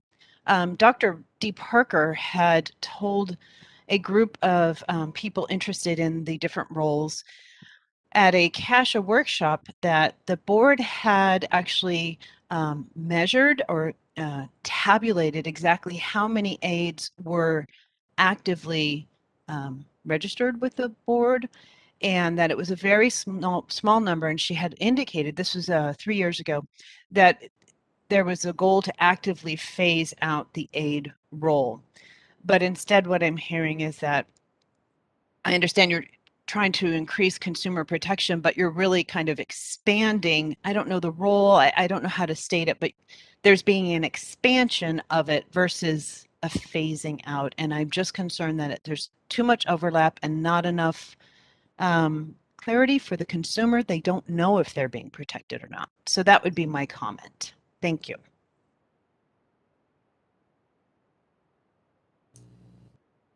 All right, and we have a Jody Winselberg that would like to make a comment. So Jody, I'm going to give you permission to unmute yourself and you should be able to do that. All right, Jody, you're unmuted. Yeah, thank you so much. Can you all hear me now? Yes. Yes. Thank you. I was participating in the last meeting, and Dr. Raggio had asked me a question related to whether or not this is in regard, excuse me, to the workforce shortage in audiology. And Dr. Raggio, you had asked a question on whether or not the CSUs would be amenable to looking at out-of-state audiologists who perhaps had not completed their RPE, and whether or not we could look into admitting them into our doctoral programs here in California for the purpose of completing their RPE and adding to the California workforce. I was able to go back and speak to the directors, the clinical directors of all of the programs, including UOP and the CSUs. And it is our feeling that right now we're in a situation where we are struggling in the state of California to even find placements for the students in our own programs. So the idea of taking on other audiologists who are looking to capture RPE opportunities in California, we feel would put an additional strain on our ability to place our students. And the placement of our students is what is looked at by the accreditation bodies on whether or not we are fulfilling our role as in higher education in the doctoral programs here in California. So I did want to get back to you, Dr. Raggio, and let you know that that has been discussed, and that is our opinion as the clinical directors in the programs in California. Thanks, Jody. I'm just wondering if it's realistic that these students would come in, enroll in your program, but still return to their home state for their RP experience. Is that reasonable? Or is that kind of a pointless exercise? This is a moderator. I had muted Jody when she finished speaking, and I've given her permission to unmute. There she is. Thank you. I'm sorry, I didn't notice. I'm sorry, Marsha, I didn't fully understand your question. Would you mind repeating? Yeah, I'm not sure I fully understand it myself, but I'm just wondering if they wanted to work in California, wanted to graduate from a program here, could we allow them to admission to the program, but do their RPE experience out of state? Is that realistic? I'm not sure. I'm not sure I understand the purpose of that particular presentation. Like, well, only that, you mean we would graduate them, but they would be like an out-of-state attendee of the program? no. How would that help? Not actually. I was thinking these are individuals who want to work in California. Ultimately, they want to work in California, but we have just limited placement for the RPE here. So I thought that RPEs, even in our own CSU programs or UOP or San Diego, actually seek RPEs out of state. Well, we have an issue. I'm sorry, I didn't mean to interrupt you. We have an issue with NC Sarah. So we in California are not part of the NC Sarah group, and so therefore we are actually restricted from placing our students in a variety of different states for RPE experiences. I would love to be able to have the support of the California legislator to join NC Sarah. That would take a huge burden off of the programs in California, but right now we're hampered by not being part of that consortium. And I think we're the only state that is not part of that consortium. So if, the supervisor needs to have a California license if they go out of state, it's a very complicated situation. We'd love to actually discuss that with the board if they thought that they could help us achieve consortium status for the CSUs and the California private schools as well. if we could ask that you or a representative of your program approach the board with that issue for a future agenda item, I think we'd all like to be talking about that. We need some information more about it, if you wouldn't mind providing that. And perhaps a letter form you could send to Paul or Charisse or myself. We'll make sure that it gets on the agenda so we can discuss it further. That would be great. Thank you so much. I think we can get together as a group and provide you with that information. That'd be great. Thank you. Mm-hmm. All right, this is a moderator. I see no additional requests for public comment. Would you like me to close the Q&A panel? Yes, please. I would like to ask Paul, Charisse, and Holly if they wanted to respond further to Ms. Dunbar's comments about speech pathology aids before we move from this topic. Or do you feel like you've already addressed what she said? Hi, this is Paul. I will just as by way of background, I think that going back to the last Sunset Review, Dr. Solomon Rice was only interested in eliminating the speech language pathology aid designation. And there were a lot of issues that were raised by the committee in doing that. What we have right now, what I really want to emphasize is we have a designation that exists that is not going to be eliminated. What we need to do is we need to make sure that we have a structure in place to ensure that they're taking steps to keep the board updated so that we don't have to rely on workarounds in our system or any kind of, we definitely don't want to work around our regulations. So what we're trying to do is we're trying to create a structure so that we can keep these people not just accountable, but that it can be a more clear designation to address actually some of those issues that were raised by Ms. Dunbar. So that's our hope, and we think that we have some good ideas as to carry that through. Thank you. And this is Sharice. I would hope as we work on these, those will also help lend themselves to the kind of consumer protection materials that can be provided, that can be pamphlets that are at speech therapy offices, that are provided to school districts. I know in other board settings, there's a lot of these kind of consumer materials that kind of differentiate what these people, what these license types can do, and where to complain if you are concerned. So, you know, looking at consumer protection materials in the future that would align to hopefully something that we have been further fleshed out, really good for everyone, sounds like.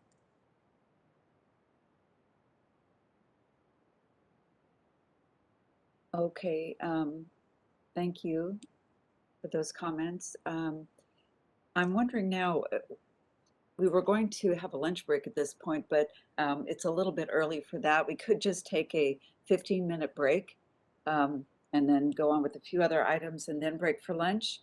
Or I guess I need some consensus here about whether people think this is a time to have a longer break and have lunch. I need some feedback here. What do you think? As the presenter, I would like to request a bio break. Holly? I agree. That's all for me. Yeah. Okay, and Todd? I agree. I think just a break. Okay, let's take a 15-minute break. If you could, let's see, maybe 17 minutes, get us back on at 10:55, or no, let's say 11. Let's continue with section 12, the new issues, if Charisse is ready to do that. Board Chair Raja, this is Michael. We should take roll to make sure that we are still at a quorum. Okay. Let me do that. You can just say here when I call your name. Holly Kaiser. Here. Todd Borges. Here. Karen Chang. Here. Gilda Dominguez. Here.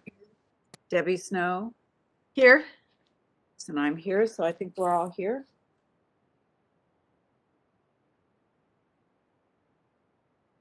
Charisse, are you here? Yes, I am. Okay, so section 12 is new issues. This is the opportunity for the board to inform the committee of solutions to issues identified by the board or by the committee, issues that come up in the report, issues that we've been working on, different things that we might want the legislature to take action on during our sunset process. So the first one is the first section in there within 12 is issues that were raised under prior sunset review and have not been addressed. So this one includes the elimination of speech language pathology aid designation, and we talk about kind of the differences between speech language pathology aids and SLPAs, the amount of requirements. We talk about the declining population, but also that there's continued use. So those are the aid registrations issued. They have been as low as 28 in this last fiscal year, but as high as 45 licenses issued total. On the speech side, that would be as low as 10, but as high as 26. And so this is kind of the covering. We think that there are, in the absence of elimination of the speech language pathology aid designation, the board should consider ways to improve consumer protections related to the aid registration, including seeking renewal and continuing education requirements. So currently there are no renewal requirements. It is a one-time registration. And there are currently no continuing education requirements to ensure consumer protection. And for these reasons, if the aid registration is to continue to be offered for both speech language pathology and audiology, then we should go ahead and seek to re-examine and strengthen these requirements. Currently, for the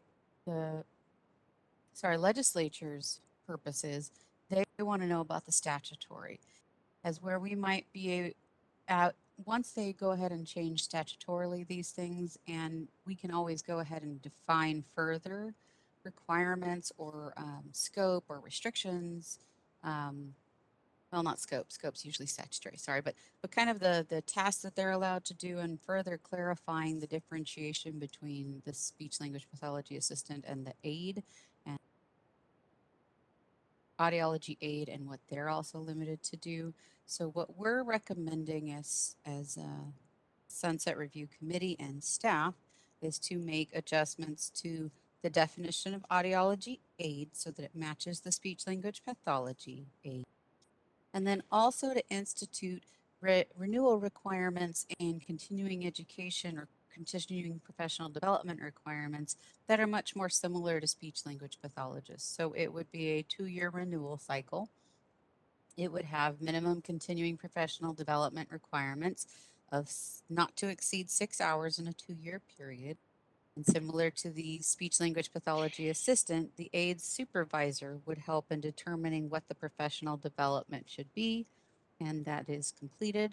And then, of course, the last provision that is recommended here is in relations to fees. Of course, if you have a renewal requirement, there's usually a renewal fee.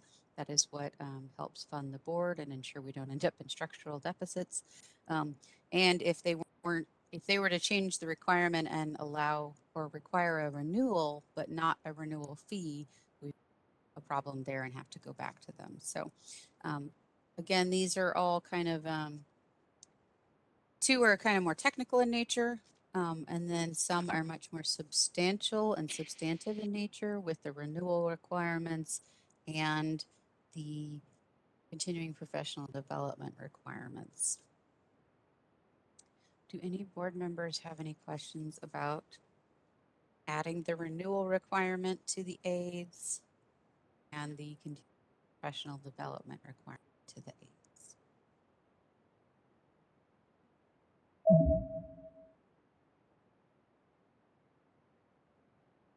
This is Gilda. I just want to say that I think this is a great idea, addressing the consistency and the consumer protection.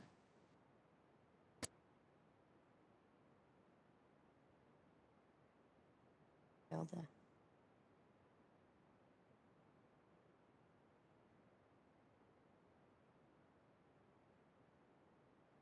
Seeing no others, I'll go ahead and go to the others. So part 2 of section 12 is new issues that are identified by the board in this report.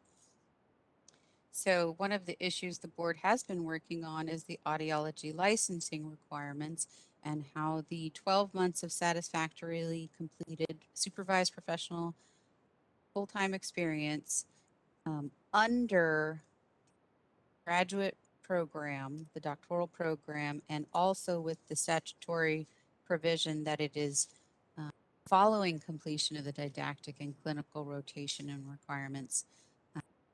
That has caused problems and hardships for students, especially those on foreign visas. It also can cause other problems for other students in schools. Currently, the board is looking at, and we've already reviewed this and approved it at the November 2020 meeting, that we would change this requirement and it would be allowed that they could obtain some of those 12 months as supervised clinical rotations or experiences that are done before completion of the didactic program. And this would allow more of the hours that they are currently completing, which are substantially higher than when the statute was changed back in 2008. That way these can be combined, and then the regulations that the Audiology Practice Committee will work on would go in after the statutory change through the sunset. So we believe this will make it more consistent with a lot of other jurisdictions, but also to remove these kind of hardships that are currently placed there when we also find that students have trouble completing the full 12 months of experience, even if they're getting the equivalent of 12 months. I captured that well, and you can further comment. Sharice, I'm not sure where things stand with our previous discussion of working with the AUD programs in California in terms of the regulatory stipulations we want to make, or we propose to make. That some of the characteristics of these pre-RPE rotations need to be ironed out. What's acceptable, what isn't, in terms of, excuse me, modeling and so on. Different types of training. Do you know if we're still planning to hold such a meeting?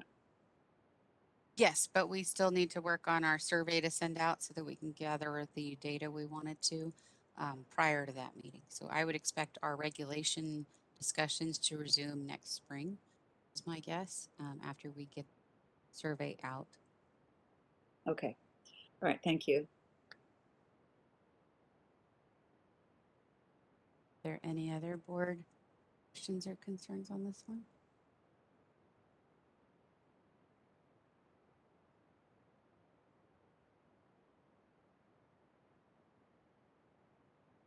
Okay. Another issue that we have placed inside of the new issues is the hearing aid dispensing committee membership issues with quorum. So Business and Professions Section 2531.05 establishes the hearing aid dispensing committee consisting of 2 audiologists, 2 hearing aid dispensers, 1 public member, 1 otolaryngologist. That is a committee of 6. And so far, the committee has been without a quorum since January 1 of 2021.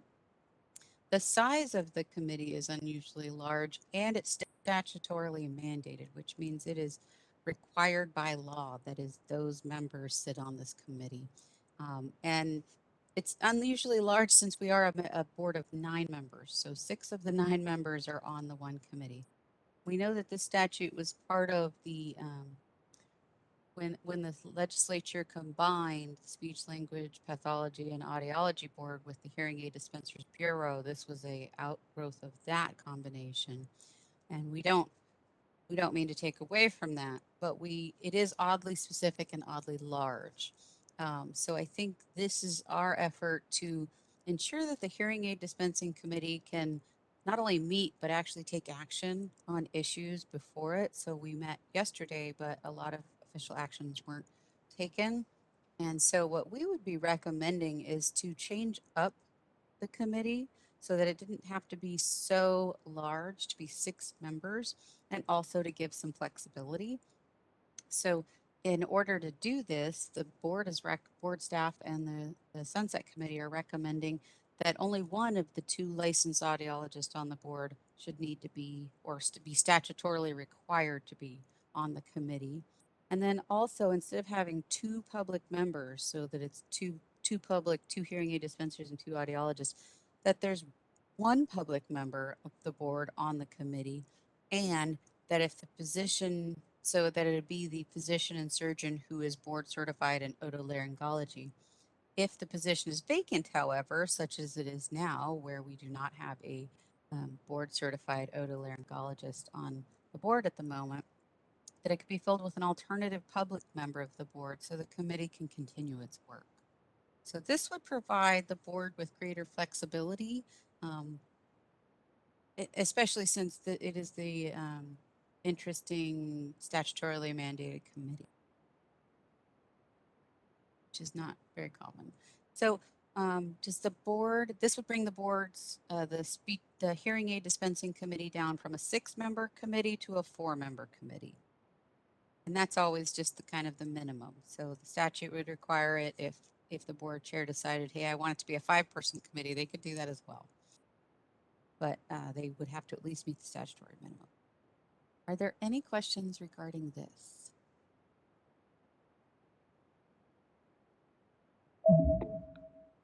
Sharice, if it's only a single audiologist, do they have to be a dispensing audiologist?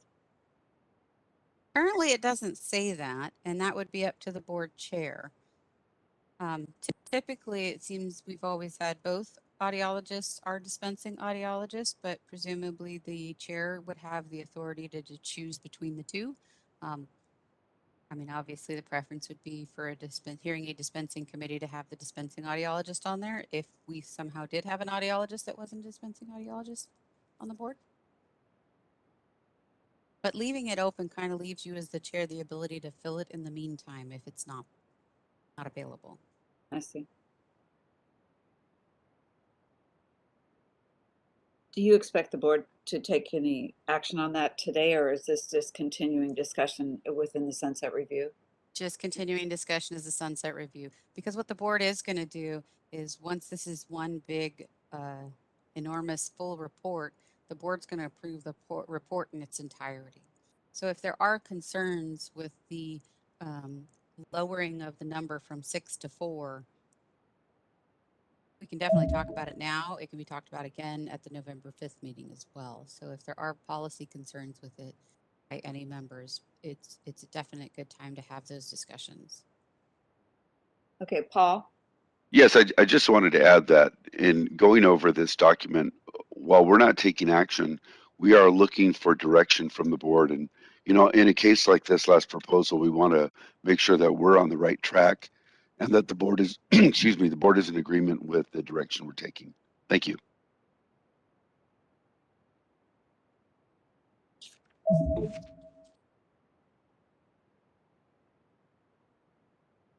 Karen Chang? I want to agree with the changing of the board to make from 6 to 4. I always thought it was kind of odd to why did hearing aid dispensers had to have more people on the board than usual than the other boards, and also the fact that it's been so difficult for us to achieve quorum. That's all. Yeah, thank you. Todd? And then Gilda? I certainly would agree for exactly what Karen just said, the inability for us to basically do work and, you know, potentially in the foreseeable future, I think it would be I think it makes sense to make it more streamlined and make it easier for us to actually get things done. This is Gilda. I also too agree for the need to establish a quorum and to be able to follow through and carry out actions. Thank you. Karen, did you have your hand up again? No, I don't. I'm sorry. Let me take it down.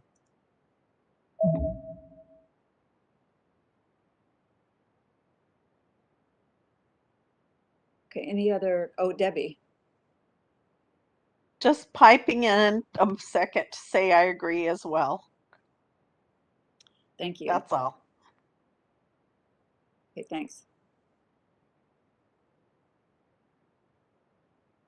Are there any other comments from the board?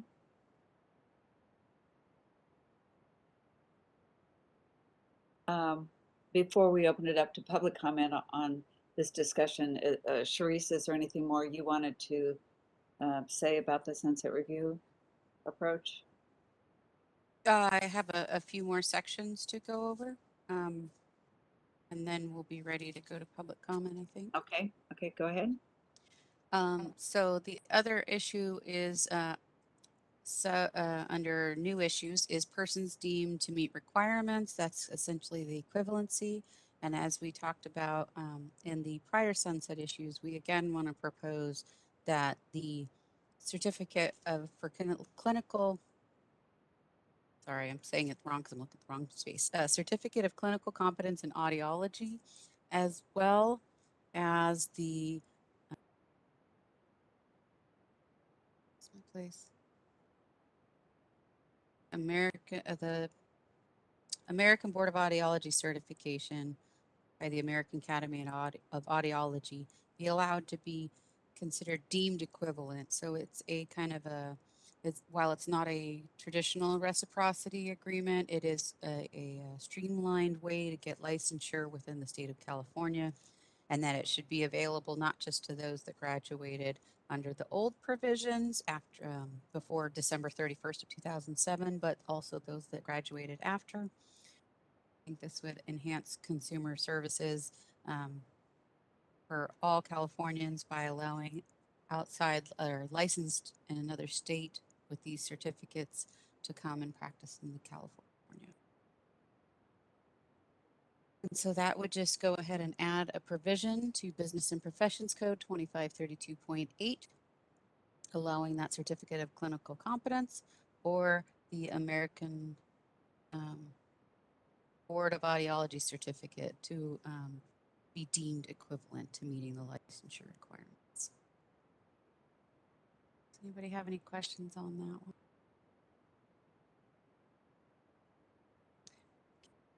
So the other item is the elimination of the non-operative grandfather clause for speech language pathology aids. So when the speech language pathology assistant registration or license was created, there were provisions to kind of grandfather in speech language pathology aids to the assistant category. That was in statute. It was in Business and Professions Code 2538.3, and it is still sitting there. It was extended, the deadline was extended to June 1st, 2003. That deadline has obviously passed. And so, as a somewhat technical cleanup, but also to decrease any confusion so we don't get phone calls about it, since it's obviously not operative anymore, is to remove that clause. There is no currently running grandfather clause for speech language pathology aids to become speech language pathology assistants, and therefore it would be much cleaner and clearer to the licensed population and consumers of that. So we should go ahead and remove subdivision B of course of study 2538.3. So it just removes a non-operating clause of our statute. And then the other part, oh, sorry, if there's any questions about that. Seeing any. The last one is the technical cleanup. So as I stated previously, I went ahead and put the technical statutory cleanup issues that we had in the prior sunset that did not get included for whatever reason. We moved them over. Some of them are as simple as adding the statute that audiologists are licensed under now, which is Business and Professions Code 2532.25, to the provisions that reference 2532.2, which is the old licensing requirements for audiologists. There's also in here the language that was transferred over from last time regarding, I believe, petitions. And I think that's the most of them. Also making sure we add hearing aid dispenser. There's some provisions where it just didn't get added in, a couple of them. If anyone has any questions about that, they're mostly technical cleanup. And the board has reviewed them prior, so they're just coming back. And then the last issue is new issues not previously discussed in this report, and it's the enforcement of unprofessional conduct. So Business and Professions Code Section 650 or 650 prohibits licensees from offering or receiving consideration in exchange for patient referrals. Business and Professions Code 2533 is the principal jurisdictional statute for the board's enforcement actions. And currently 2533 does not have a specific provision incorporating Business and Professions Code Section 650 as a ground for unprofessional conduct. And as a result, the board does not provide clear ground for disciplining licensees for violations of Business and Professions Code 650. So amending this would aid the board in enforcing these types of violations related to receiving consideration exchange for patient referrals. So we believe this will enhance consumer protections and allow the board to better enforce violations of Business and Professions Code 650. And so therefore we are recommending that it be added in subdivision D of 2533 in the Business and Professions Code. Anyone have any questions on that?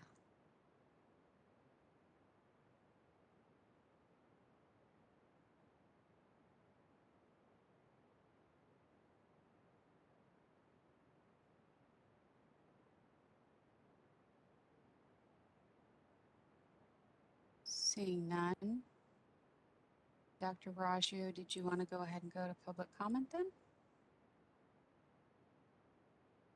You want to ask if there are any new issues that the other committees want to raise?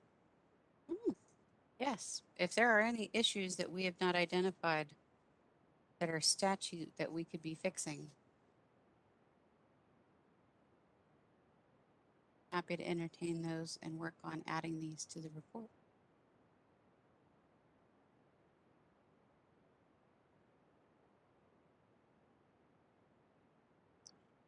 The one thing I can mention is that previously we had discussed it at a board meeting and tabled it about asking for statutory authority to waive our own requirements so that we didn't have to rely on DCA waivers. Some other boards went through that request last year and it was determined that the committees weren't entertaining that kind of a one-by-one board authority. Any solution they were going to choose would kind of come up as a DCA-wide kind of provision. So just in case that might have crossed anyone's mind like it did mine.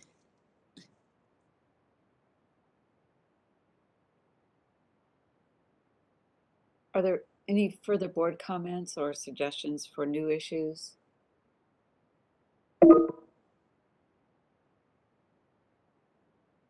Not seeing any. I would like to open the topic to public discussion. Sorry, Marcia, I had my hand raised. Oh, it doesn't show on my screen. I'm sorry. Go ahead.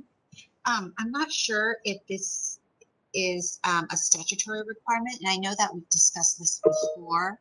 I just don't remember what the outcome was, but having the option of telehealth. I know it was discussed earlier today, but I'm thinking more of like a permanent measure of telehealth being used for speech pathology, and I want to see what other comments that people have about it, just because it seems like telehealth is changing. It's very rapid and it's becoming so fast.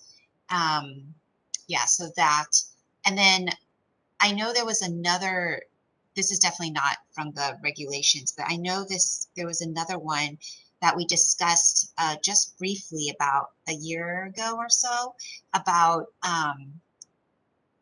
people ordering hearing aids online. So something about, looking more into that. Technology is changing and it's so rapid. I think we have to keep up with what's going on. One of the issues that we had was, I think there was a company selling hearing aids online and they would just receive it through the mail and set it up themselves or whatnot. I don't know. It was something like that. And I know we discussed it briefly. This might have been like a year and a half ago or so, maybe even 2 years ago. Karen, can I ask on the telehealth side, do you mean telesupervision, which is what the waiver's about? That, yeah, but not just the waiver, but just like telesupervision and also maybe doing doing your client or patient sessions through the online, through the computer. I don't know. I don't even know if that's feasible, but I know we did talk about it briefly and it was an agenda item 2 years ago or a year and a half ago or so. This was when we were all meeting up during COVID.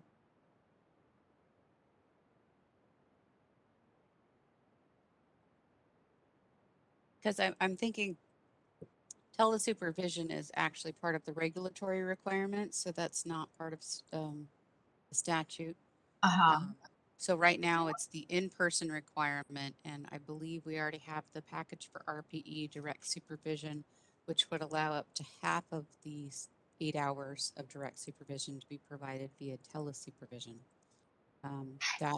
That's kind of the one that's been in the works. Marcia, that is related to telesupervision, not more to telehealth. Yeah, and Marcia, if you can remind, I don't know if you remember, Marcia, it was more for slippas, but it was doing the issue was that there was they were having trouble finding speech pathologists in rural areas, and so trying to see if we can use telehealth to help treat patients that way. My recollection is I thought we were all in agreement that that was an important thing to do. It was just the supervision piece that was something we had to determine. Right. Because telehealth is already allowed as long as there's consent and it's appropriate. And then the regulations that we are working on would provide kind of more guidance on when is it appropriate, what should be considered. And so I know it's hard to tease them apart, but telehealth with HIPAA compliant software, I think is already something that can be done. The question is, how does telesupervision work? What kind of services can be provided? And what about consent and when is it appropriate? Those questions that are part of so if we're already doing that, then it doesn't need to be I guess it's already in the regs then? Yes. Not really a statutory provision. Okay. Is the percentage of supervision requirement the same for slippas on site as opposed to through telehealth? Was there a decision about that? That's the one part I'm not sure of, but I know it would be regulatory as well. Heather?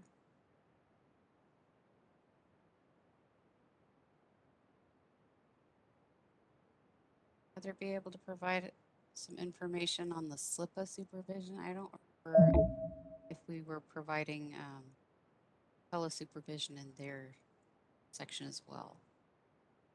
Hi, this is Heather Olivares. So the SLIPA regulations that have been approved, but we're going through the formal process, we are allowing telesupervision, but only in you know how we divide by immediate supervision, direct supervision, and indirect supervision. We're only allowing it in direct supervision and immediate supervision. Or excuse me, direct supervision and indirect supervision. Because immediate supervision is with fragile patients, right? Yes, that's correct. So it stipulates that, or it will? Yes. Yes, correct. We're amending the definition of immediate supervision and indirect supervision to specify that that can be through electronic means. Okay, Sharice, is there any need to address that issue specifically, or it's really not required at this point to add to the sunset review? Because they're both in regulation, it would seem not. But there was a second issue. Over-the-counter hearing aids, maybe, or online Yeah, sales of hearing I'll aids? address that in a minute. I Okay. just want you to complete your. Yes, sorry. With the telesupervision and telehealth, since telehealth is allowed when it's appropriate, and the regulations will be clarifying when, and all of that is part of when can the supervision also be provided via telesupervision. I think that's covered under regulations and doesn't need to be addressed in the sunset as new issues. Okay. So Karen, to respond to your, oh, I'm sorry. Paul, did you want to say, address this issue?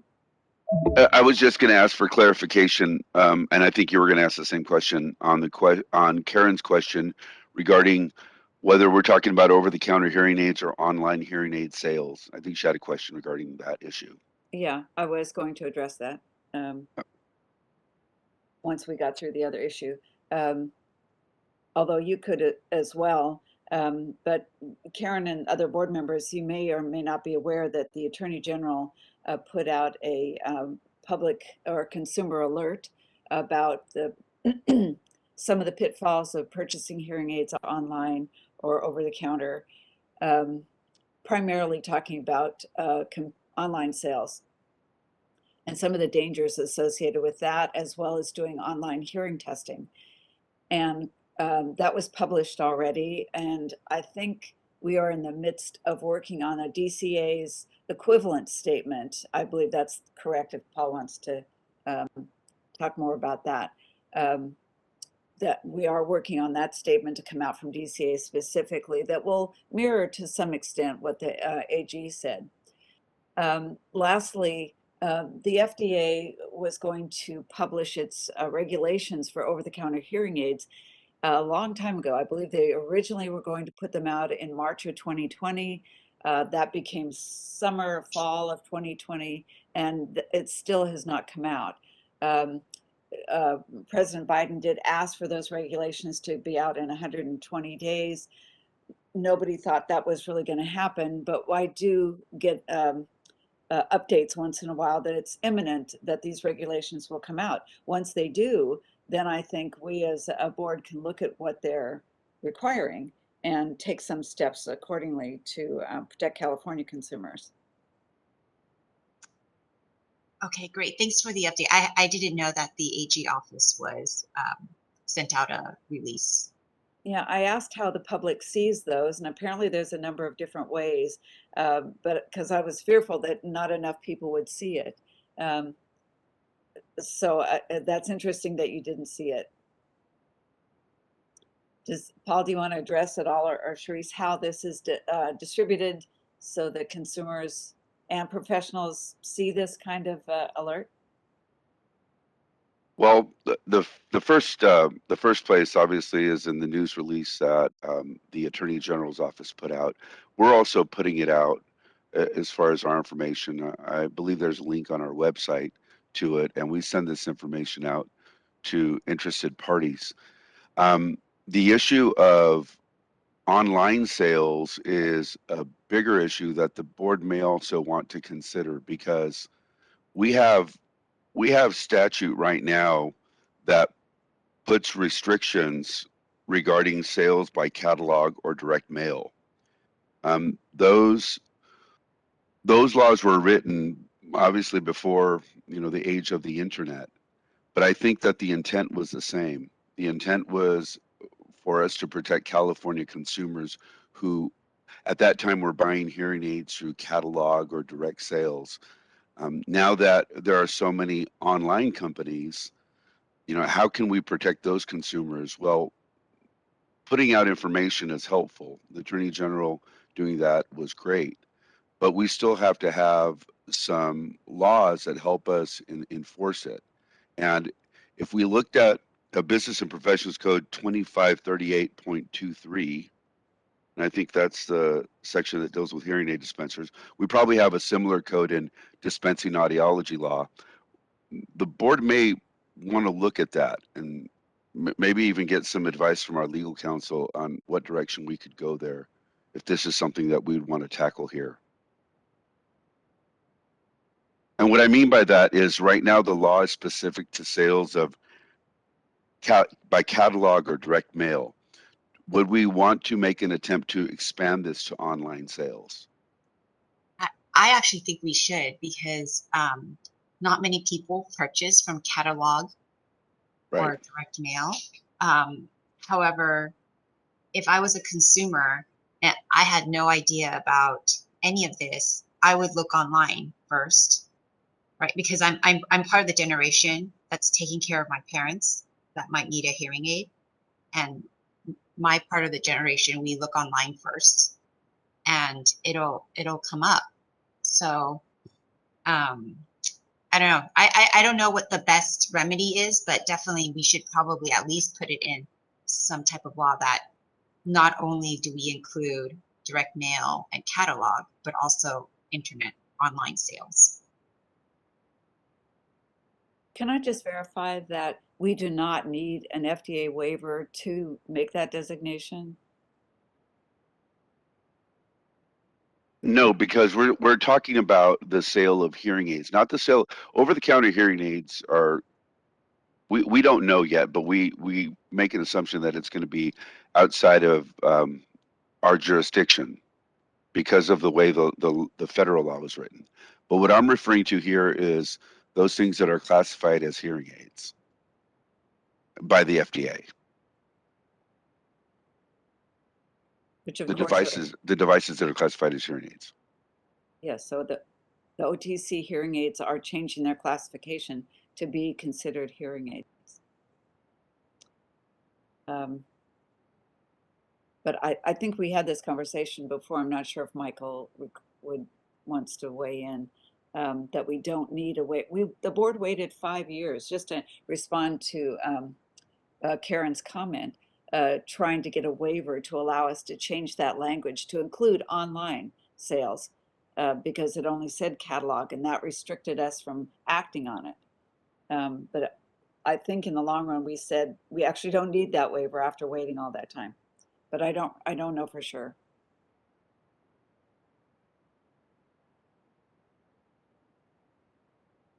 Madam Chair, this is Michael. I'm really not prepared to address that issue at this time, but I can certainly follow up with staff and get an answer to you on that. Okay, thank you.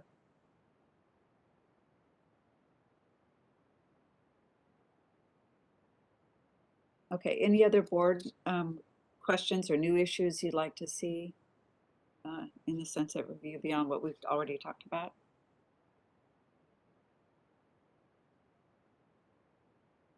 Seeing none, should we open this up for public comment further on any new issues or any other aspects of the sunset review report that Sharice covered? Thank you, Madam Chair. I have opened up the Q&A panel, and if any member of the public would like to make a comment on this agenda item, please type "I would like to make a comment" using the field in the lower right-hand corner of your screen and send it to all panelists. We are displaying instructions. You also have the option of raising your hand, and I see that an individual identified as Christy.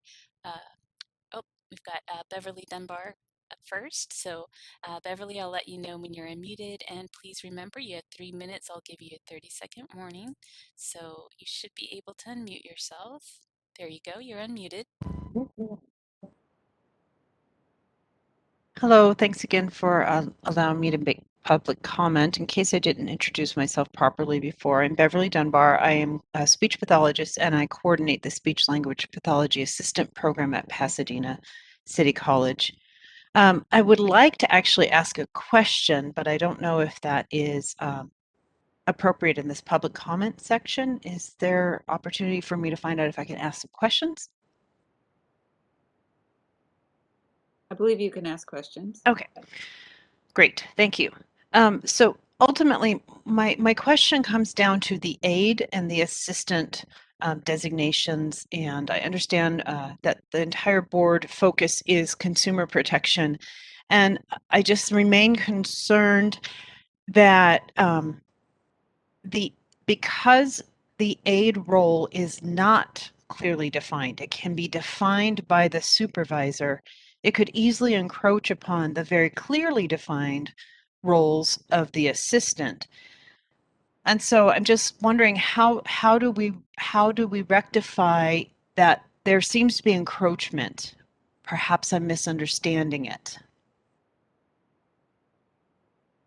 And if I'll ask my second question too, just in case this all goes into my time limit. Regarding the continuing education requirement, my comment and or question would be, how do we ensure that that continuing education is meaningful? Because most continuing education in the field of communication disorders is aimed at people who have an educational background in communication disorders. And so an aide does not have any requirement to have an educational background in communication disorders. And so it would be very easy for them to gain just enough knowledge to be dangerous to the public in a continuing education workshop.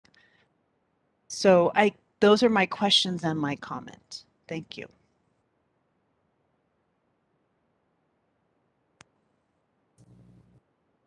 Why don't we get our other public comment or question before we respond? Okay. And so our next comment is from Christy Kirsch. And Christy, you should be able to unmute yourself now. Christy, you're unmuted. So I'm Christy Kirsch. I'm the Audiology Clinic Director and the Director of Clinical Education at San Diego State. I have two comments. The first one, I would just like to say that I just yesterday finished getting my audiology aid registered with the state, and I would like to request that we have much clearer guidelines in terms of what an audiology aid can and cannot do. We're a training program, and I really want to train our students on the proper use of an audiology aid, and I found the guidelines very unclear. The second thing that I would like to comment on is the comment that we would only count some of the hours that our students accrue in the first 2 to 3 years of their program for the total number of hours that they would get towards state licensure. The CAA standards, the accreditation standards through ASHA, they allow all of the hours throughout the duration of the program to be counted toward ASHA certification. And many other states follow that guideline. And I would like to see California follow that guideline as well. So we would request, and I think the other programs in the state of California are in agreement, that all of the hours, all of the supervised hours prior to the RPE be counted toward licensure in addition to the hours obtained during the RPE. Thank you.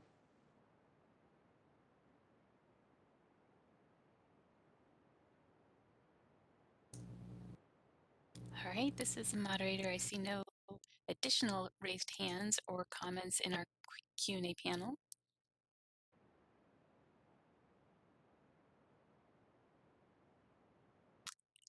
Okay, I'd like to ask if there are any board members or board staff that would like to respond to Ms. Dunbar's question.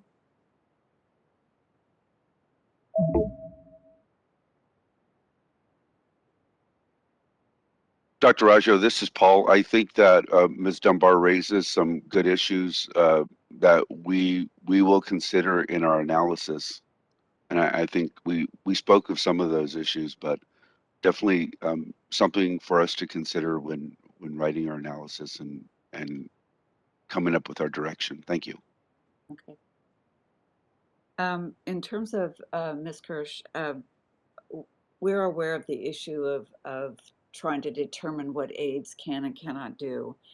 So we are in the midst of discussions about that. We've run into problems in the past with lists of cans and cannots being not inclusive enough and sometimes overbearing. So we're aware of those things because those attempts have been made in the past. But we are aware of it and we are working on it.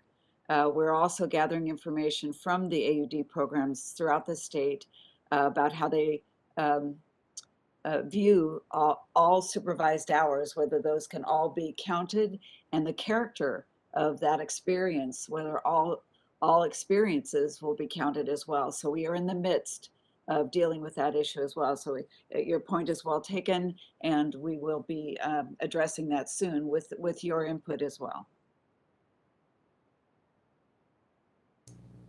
Excuse me, this is Holly. Dr. Raji, I don't know if you saw my hand raised. Sorry, just saw it now. Oh, okay. Yeah, I wanted to comment on Beverly Dunbar's comments.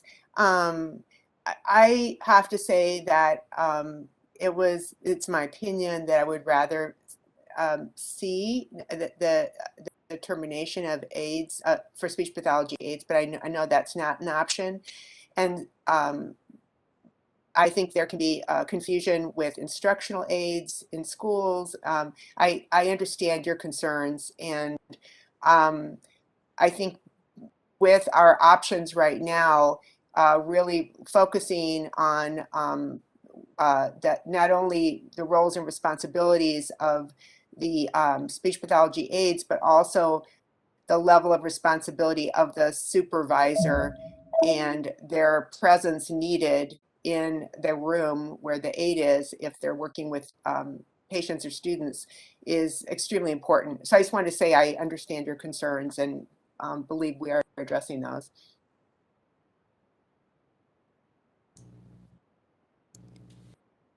And this is the moderator. We have an additional comment that was typed into the Q&A panel from Joanne Slater. Would you like me to read it? Sure, if you could, please. Okay, so she wrote, continuing education courses are available to anyone, including consumers. That is, licensure of a particular type is not required for attendance at a continuing education activity. Defining scope of practice of an individual or requiring continuing education geared toward their license, for example, aid, doesn't preclude them from taking continuing education in areas outside their role. They could take courses offered for CME if they want. End of comment.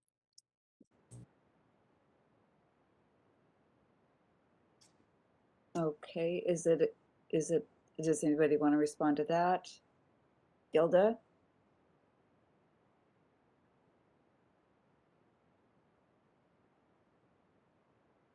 Sorry about that. I was on mute. I had my hand up previously to respond to Ms. Dunbar and to Holly's comments with regards to the aides.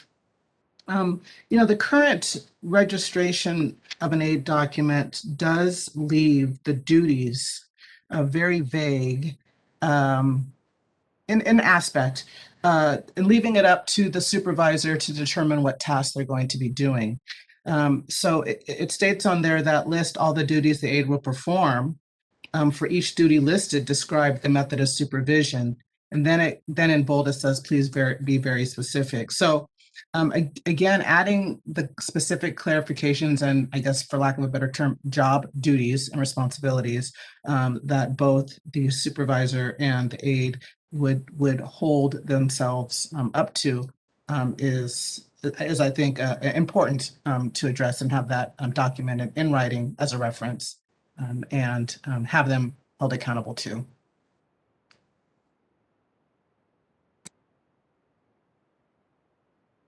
This is the moderator. Beverly Dunbar has raised her hand again, so if you don't mind, I'll let her unmute herself again. Yes, thank you. Thank you Beverly, again. yep. Just to respond to the written comment, I wasn't trying to suggest that people are not allowed to attend continuing education unless they held a certain type of license. My concern was more about the background knowledge to which and the education to which those continuing education workshops are directed. I thank everyone for their comments about this, and perhaps it would be very important to make sure that we consider whether within the regulations there can be clarity on what the guidelines are for the aides, because as Gilda mentioned, it is very vague and it is open to everyone having an honor system and trusting people, and I don't feel like that does promote consumer protection. Thank you.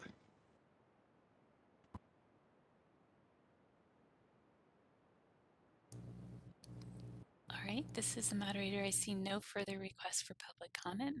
Madam Chair, would you like me to close the Q&A panel? Yes, please, thank you. You're welcome. Is there any further board discussion on these issues?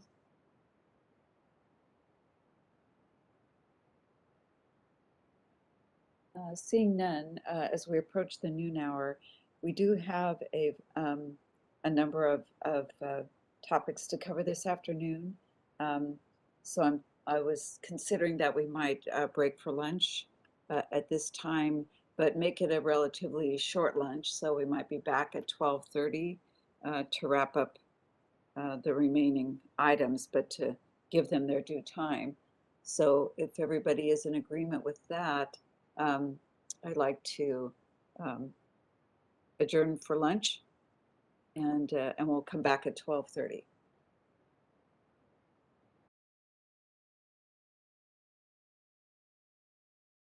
I hope everyone had a good lunch. I'd like to call the roll again before we begin with the afternoon's agenda items, just to make sure everyone's here. Holly Kaiser, Here. Todd Borges, Here. Karen Chang, Here. Gilda Dominguez, This is the moderator. I don't see Gilda. Oh, there she is. I'm here. Thank you. good. Okay. Debbie Snow. Here. Okay, and I'm here. Okay, I'd like to pick up where we left off and go to agenda item 9, the regulatory report update, review, and possible action on board regulation packages. And I believe Heather Oliveris is going to lead this discussion.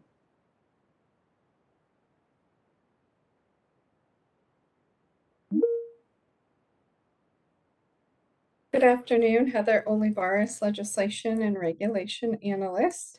I'm going to be going through the entire regulatory report, and then there are a couple regulation items that we'll further discuss that will need to be adopted by the board. So the first one on your list is the update and discussion of the implementation of speech-language pathology and audiology fees. As I reported last meeting, the package was approved by the Office of Administrative Law with an effective date of July 1, 2021. However, this effective date authorized the board to begin the process of implementing the regulation. We needed to make changes to our IT system and update the forms and revise the renewal notices. That work is ongoing, but the licensing and renewal fees will go into effect on November 1, 2021. The next item on your list is regarding speech-language pathology assistance. The board approved the regulatory language on August 13, 2021. Our board staff is currently working on preparing the required documents, which include the notice of proposed regulatory action, the initial statement of reasons, and the economic and fiscal impact statement. Once these documents are completed, the regulatory proposal will be submitted to our legal counsel for the pre-review process. On the next page of your memo that I provided is discussion and possible action to adopt regulations regarding uniform standards relating to substance abusing licensees. The board actually adopted this language on August 13, 2021, and board staff are working on preparing the regulatory documents for this one as well, including the notice of proposed regulatory action, the initial statement of reasons, and the economic and fiscal impact statement. Likewise, once those documents are completed, they will be submitted to DCA legal counsel for the pre-review process. The next item is discussion and possible action to initiate a rulemaking and amend or adopt Title 16 CCR sections 1399.153 and 1399.153.3 regarding RPE direct supervision requirements. On August 24th, 2021, board staff submitted the required regulatory documents to DCA to start the initial review process.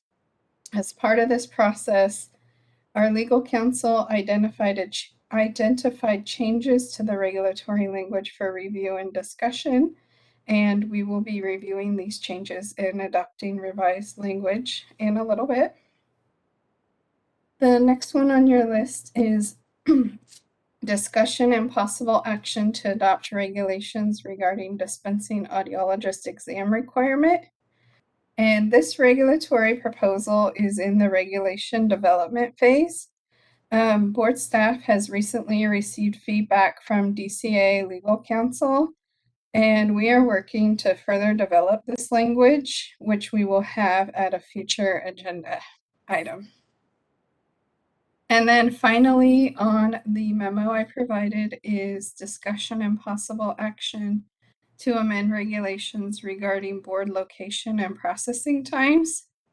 This regulatory proposal is in the regulation development phase. Board staff have proposed non-substantive regulatory changes for review and approval by the board, and we will be discussing this shortly this afternoon. So with that, are there any questions on this report? Or any feedback about our new format that we just started last month or last meeting?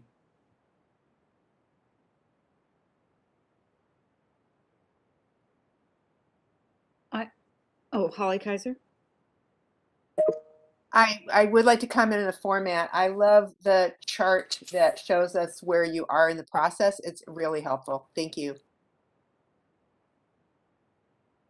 Can I just ask, it says under E, please see separate memo for this regulatory proposal. I don't see a tab for 9E. Is there one? Or is it correct? So that was one we were planning to have on this agenda. However, when we were working on developing the language, our regulatory counsel brought up a really good point that our current regulation discussing the hearing aid dispensers written exam is not very clear. And so we are working to make changes to that, and we will be adopting a combined proposal that is addressing the hearing aid dispenser exam, as well as adding the regulation that dispensing audiologists will just be taking the written portion and not the practical exam. So we'll have that hopefully at our next board meeting, not the one where we're discussing the sunset report only, but whenever we meet again early next year. Okay.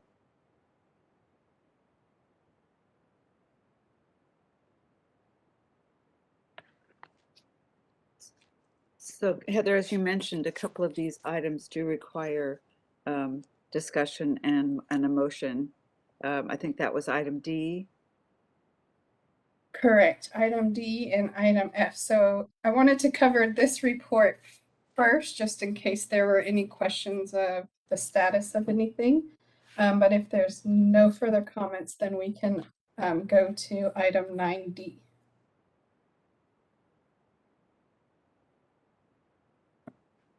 Polly, do you have another question?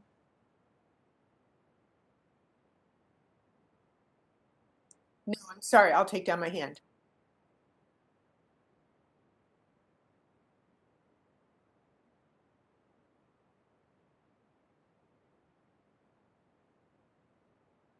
So are we ready for 9D? I believe so. If Michael doesn't feel like we need to get public comment at this juncture before looking at those specific items. Madam Chair, they all are under the same item, so I think we can proceed if you'd like. You can take public comment too if you wish. Okay, let's go ahead with the items that need discussion and motions. Heather? Okay, so the first one is agenda item 9D. This is discussion and possible action regarding the RPE direct supervision requirements and remote supervision. We have discussed this proposal, I feel like maybe for at least a year and a half, maybe 2 years now. But the last approved language was on May 14, 2021. I have completed the required regulatory documents, which is now in review with our DCA legal counsel. As part of this review process, DCA legal counsel identified changes to the regulatory language for review and discussion by the board. And I've outlined those changes in this memo, which I'll go over, but just to also point out in the actual language on the following pages, you will see in red font color what those changes specifically are. So the first one is to add specification to section 1399.153E that states that electronic audio and video monitoring is required for telesupervision. And this is consistent with our definition that for telesupervision is synchronous one-on-one audio-visual observation. We just wanted to further define that the electronic video monitoring also has to include audio. And then on section 1399.153.3 C1B, amending to clarify that verbal or written consent obtained from the patient for the use of telesupervision must be documented by the RPE supervisor in the patient's record prior to the first use of telesupervision with the patient. This specification is necessary for the board's enforcement purposes, and it also specifies who is responsible for making sure that consent is documented. And then we also wanted to specify that it's in the patient's record so they know, the RP supervisor knows where to document and when.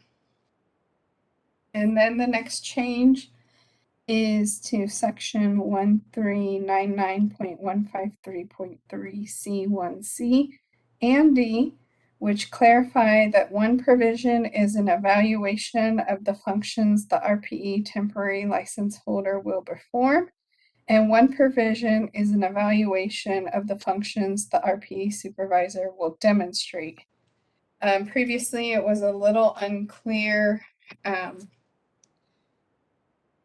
that one is regarding the RPE temporary license holder performing, and the other one is the RPE supervisor demonstrating.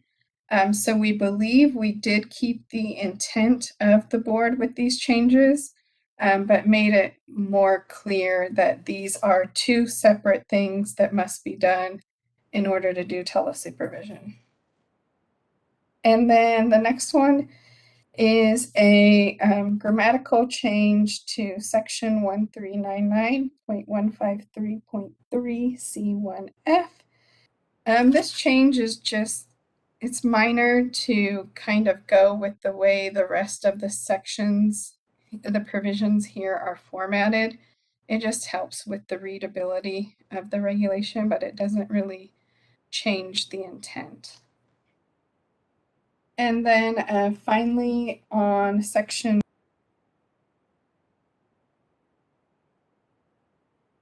0.3D5, again, this is just a minor change regarding the 50%. Usually we spell out numbers and then put the number in parentheses, so I'm just making that consistent here.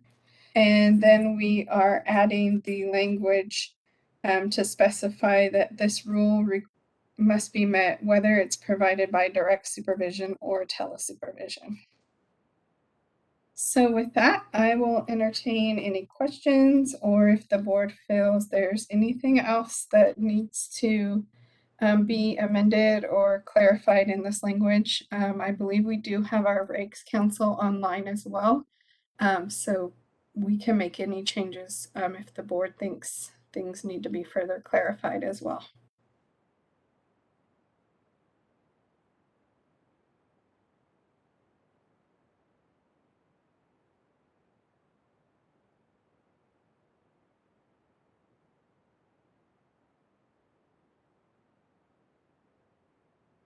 I'm not seeing any board comment or questions at this point.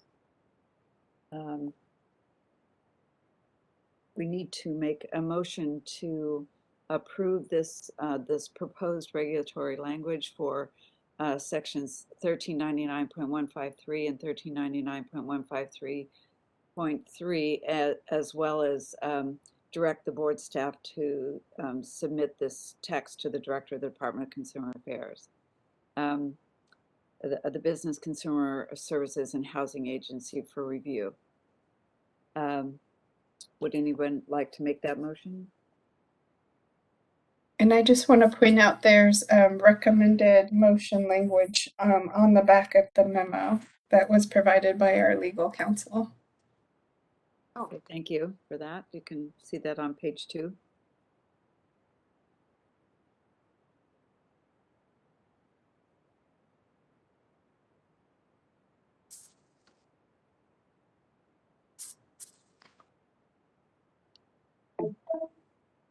Karen?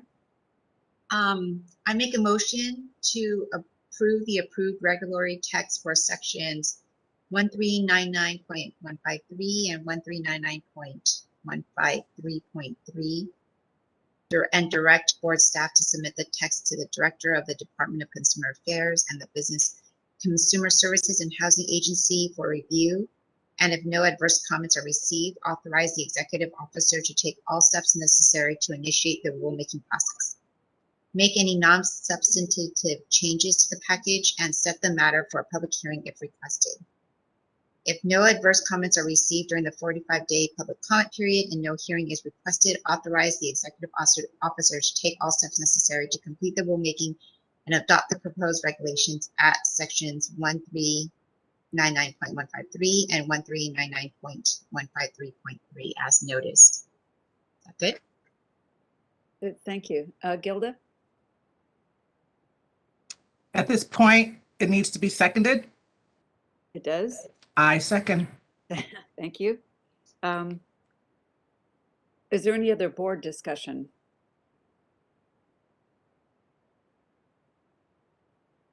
If not, can we go to public comment?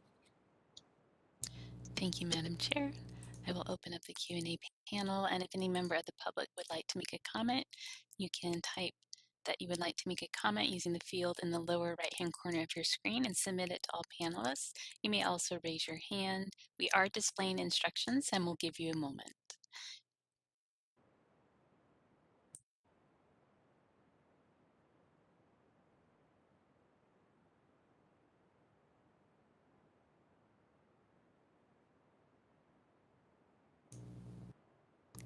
All right, this is the moderator. I see no request for comment at this time. Madam Chair, would you like me to close the Q&A?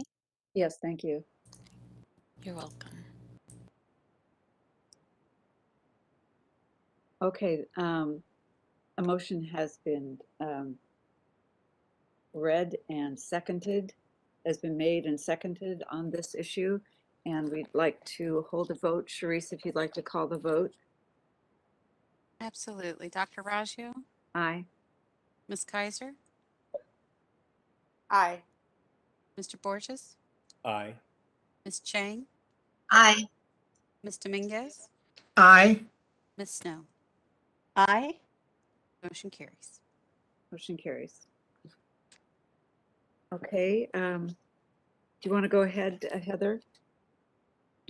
Yes, the next agenda item is 9F. This is discussion and possible action to amend regulations regarding board location and processing times. This proposal is what we call internally a Section 100 change.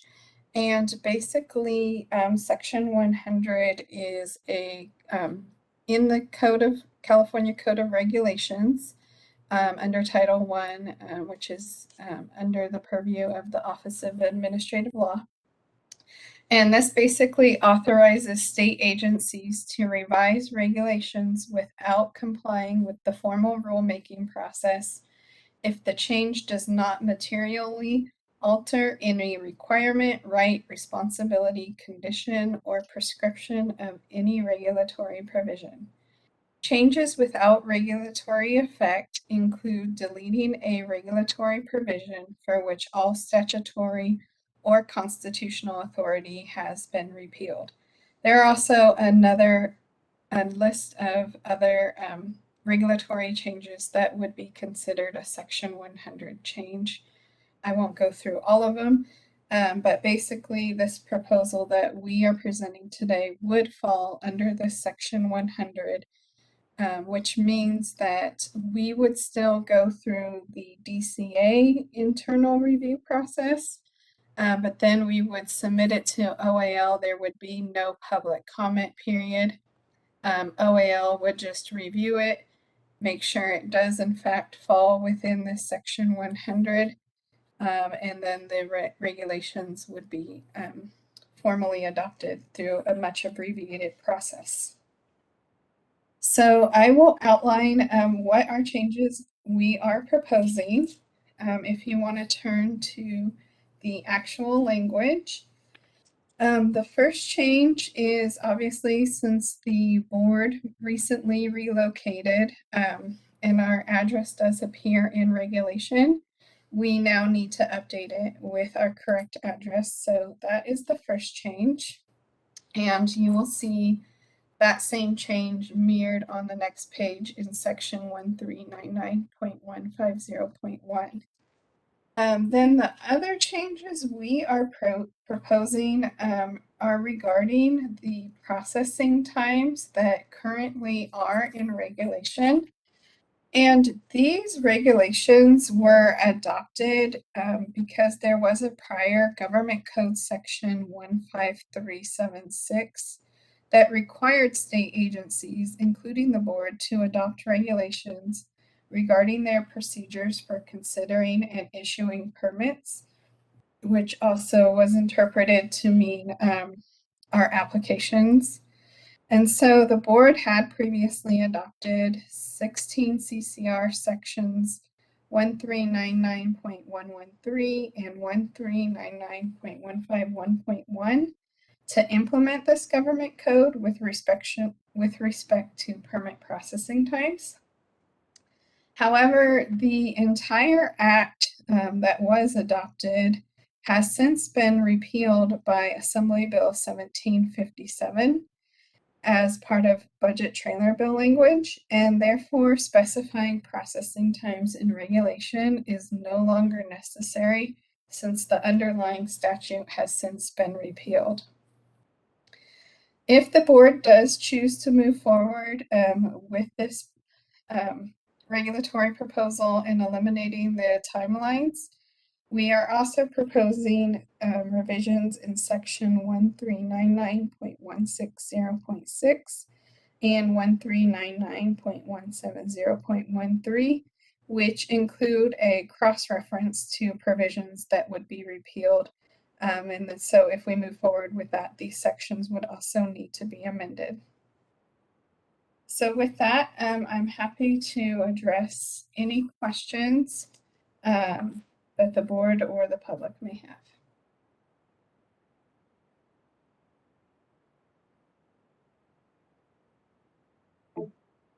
Todd? Thank you. My question is, are these times still applicable? You're just not telling everyone what it is, or is it also repealing the processing time as well?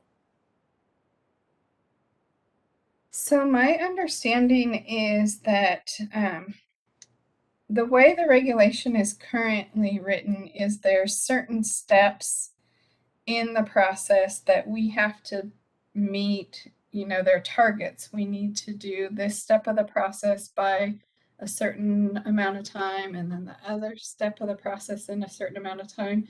And the way the regulation is actually written is with all these steps is it actually gives the board longer than we're currently taking with how we currently do our processing.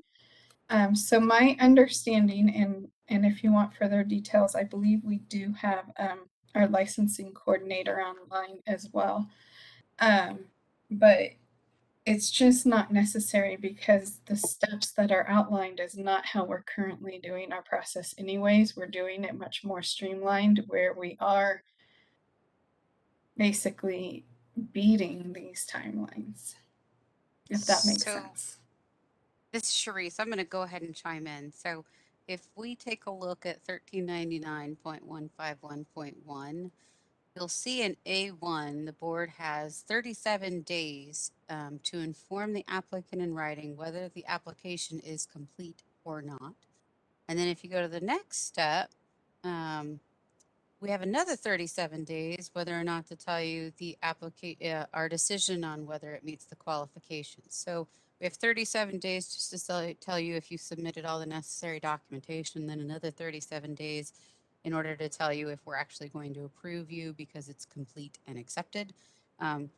Right now, we actually work from a very different standard, and I know that that does not always translate into us meeting it all year long, but we work towards the actual of 30 full days just for total, so that we will have reviewed it and made a decision and licensed you if it was a complete and adequate application within 30 days on that speech and audiology side. And that we try to keep it to the 21 days on the hearing aid dispensing side, which the hearing aid dispensing side had a 17 days from receipt to tell you if it was complete or not, and then didn't have anything. What's the one after it? Then tell you within 189 days after completion whether the applicant meets the requirements for licensure. So we currently shoot for a number that's lower than these awkwardly worded regulations, and that we report to them annually at the moment to DCA. So we do work hard to try and stay within those. And I know that is an uphill battle during certain parts of the year. But we also will start reporting on these quarterly as well.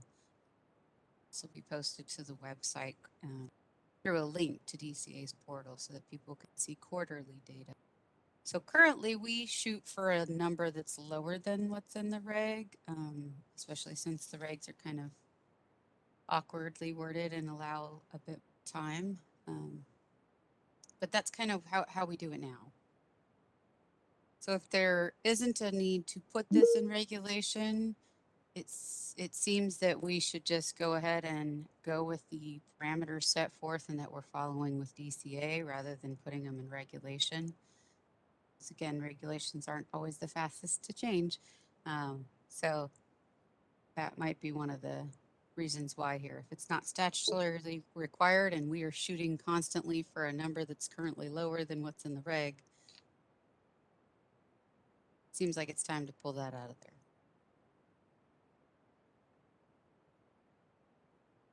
Paul?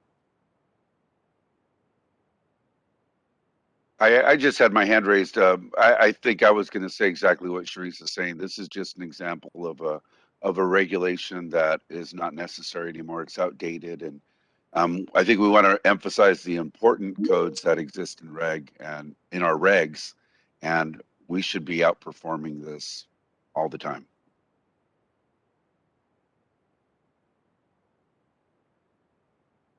Thank you. Any other questions or discussion by the board?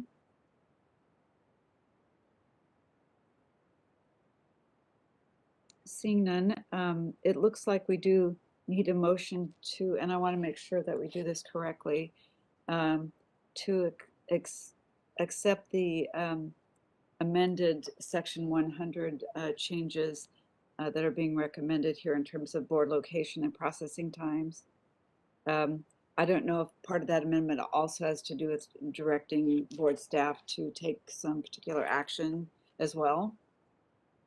Correct. There is under action requested where it says staff recommends the board approve the regulatory language. You can just use that as the motion. I'm sorry, can you point out what page that's on that you're saying? Yeah, that's on the it starts on the first page, the bottom of the memo, and then it goes on to the back of the memo. Okay. Okay, would someone like to make a motion using the language under action requested for this discussion item? Yes, this is Holly. Dr. Raggio, I would like to make a motion. I recommend the board approve, I so move the board approve the regulatory language, move to start the rulemaking process for section 100 changes without regulatory effect, and delegate authority to the executive officer to make any technical and non-substantive changes that may be required to complete the rulemaking file. I second it. Is that Debbie? Yes. Thank you. Is there any other board discussion?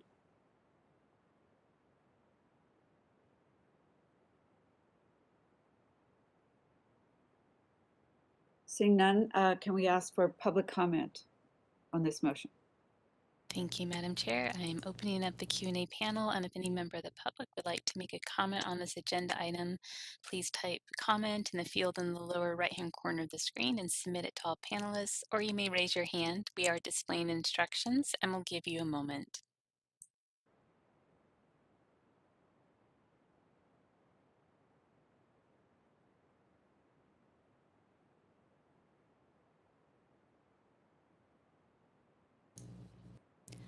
All right, this is the moderator. I see no request for comment at this time. Madam Chair, shall I close the Q&A? Yes, thank you. You're welcome. So it's been moved and seconded to approve this motion. Charisse, would you like to call the roll for the vote? Absolutely. Dr. Raggio, Aye. Ms. Kaiser, Aye. Mr. Borges, Aye. Ms. Chang, Aye. Ms. Dominguez, Aye. Ms. Snow. Aye. Motion carries. The motion carries.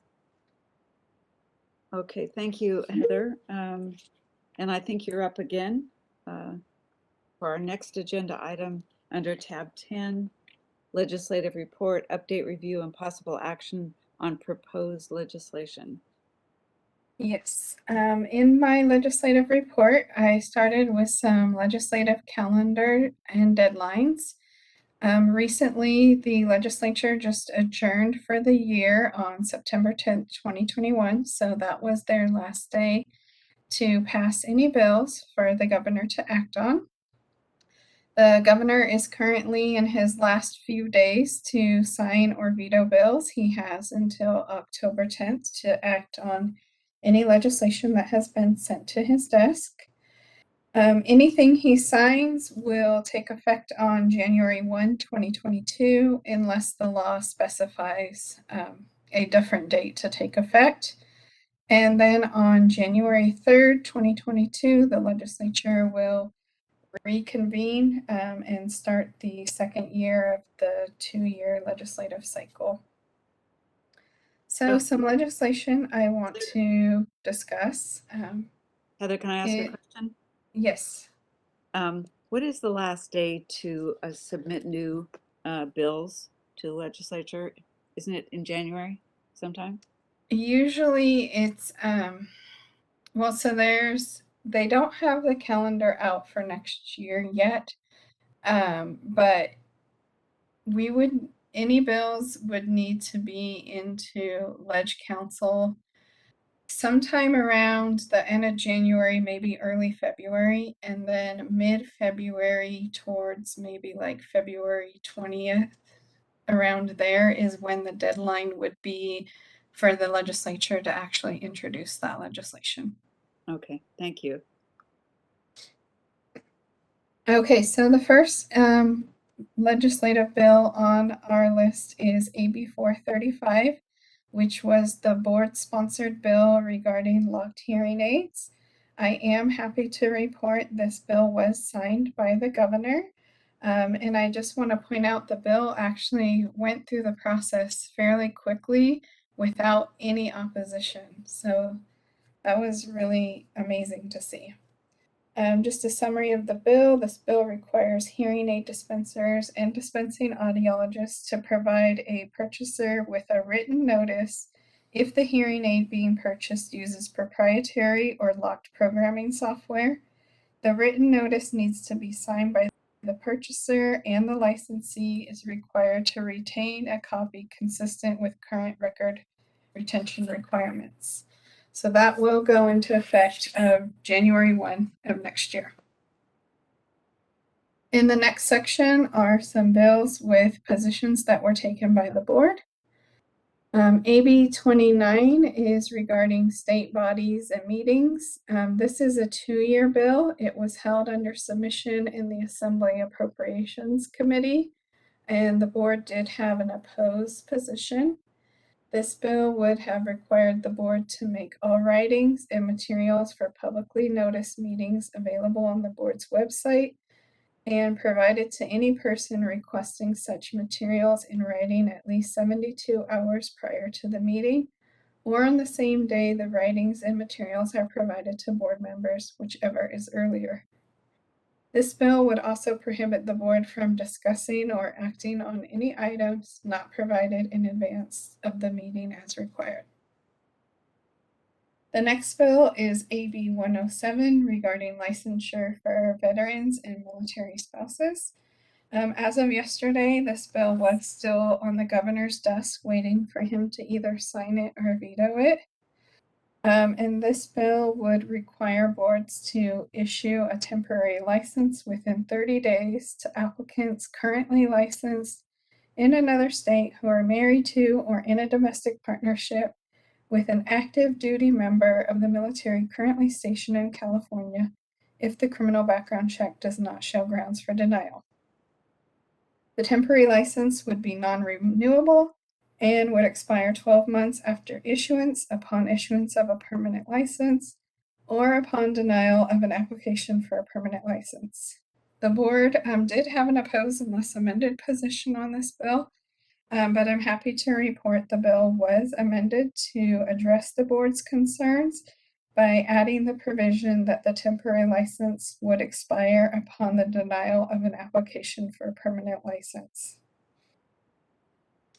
The next bill, and I just want to point out, we don't actually need to change our position on the bill since the governor will be either signing it or vetoing it in the next couple days. So there's not really an opportunity to need to update our position and do any formal process as far as that goes. The next bill is AB 225 regarding Department of Consumer Affairs boards, veterans, military spouses licenses. This bill was very similar to AB 107, and it became a 2-year bill when it wasn't heard in the Senate Business, Professions, and Economic Development Committee. The board had an opposed unless amended position, but my guess is this bill won't be moving forward, or at least not moving forward in its current form, since AB 107 was already passed into the governor. The next one is AB 555 regarding special education assistive technology devices. This is also a 2-year bill since it was not heard in the Assembly Education Committee. The board has an opposed unless amended position. This bill would authorize a local education agency or special education local plan area to retain, sell, or dispose of an assisted technology device, including hearing aids, if the market value of the device is less than $5,000 and it is not needed for another individual with exceptional needs. I will continue to be monitoring this bill if it does start moving forward next year, and get actively involved in making sure our concerns are addressed. The next bill is AB 885 regarding the Open Meeting Act and teleconferencing. This is also a 2-year bill, which was not heard in the Assembly Governmental Organization Committee. The board has a support position. This bill would amend current law regarding public meetings held by teleconference to only require the agenda to include a primary physical meeting location where the public may physically attend and participate. Board members attending the meeting via teleconference or physically at the primary location would count toward establishing a quorum, and this bill would require meetings held by teleconference to include both an audible and visual means of participation.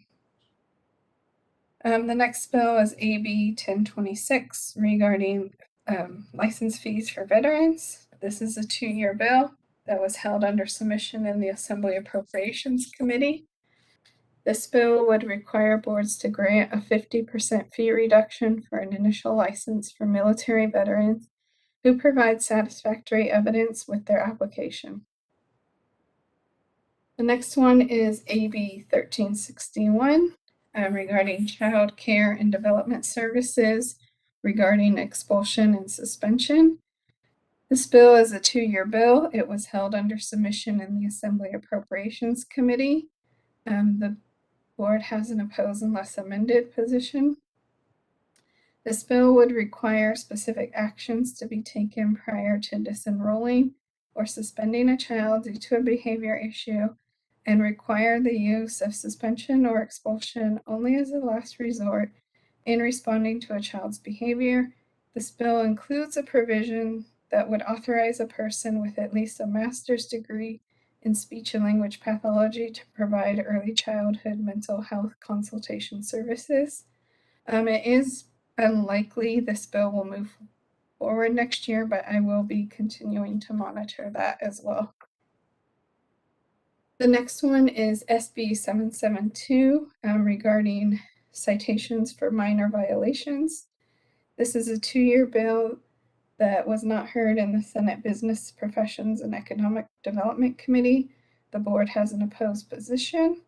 This bill would prohibit the assessment of an administrative fine for minor violations if the licensee corrects the violation within 30 days. Minor violations would be defined as those that do not pose a serious health or safety threat, are not willful, do not occur while on probation, and are not violations that the licensee has a history of committing. Okay, the next section of bills is the bills that the board was just watching. And I will just be going over a few of these that will likely become law next year that have either been signed or are still waiting for the governor, because a number of the bills would be 2-year bills, and we would just keep watching them if they did start moving forward next year. So the first one is AB 361 regarding open meetings and teleconferences. This bill was signed by the governor, and this bill is actually what is allowing us to continue to meet over teleconference in the manner we currently are. This bill authorizes state bodies to hold public meetings through teleconferencing until January 1, 2022, without requiring each teleconference location to be noticed on the agenda and be accessible to the public, or having a physical location for the public to address the body. This bill requires public bodies meeting through teleconferencing to provide notice of the means by which the public may observe the meeting and offer public comment, and a procedure for reasonable accommodations for individuals with disabilities to participate. The next one is AB 457, which is the Protection of Patient Choice in Telehealth Provider Act. This bill has been signed by the governor. This bill would clarify existing law regarding rebates for patient referrals to provide that payment for internet-based advertisement, appointment booking services, or any service that provides information and resources to prospective patients does not constitute a referral of a patient if the internet-based service provider does not recommend or does endorse a specific licensee to that prospective patient. The next one is AB 468 regarding emotional support animals. This bill was signed by the governor. This bill would prohibit a healing arts licensee from providing documentation related to an individual's need for an emotional support dog unless specific conditions are met, including establishing a client-provider relationship at least 30 days in advance and completing a clinical evaluation of the individual regarding the need for an emotional support dog. The next one is AB 456.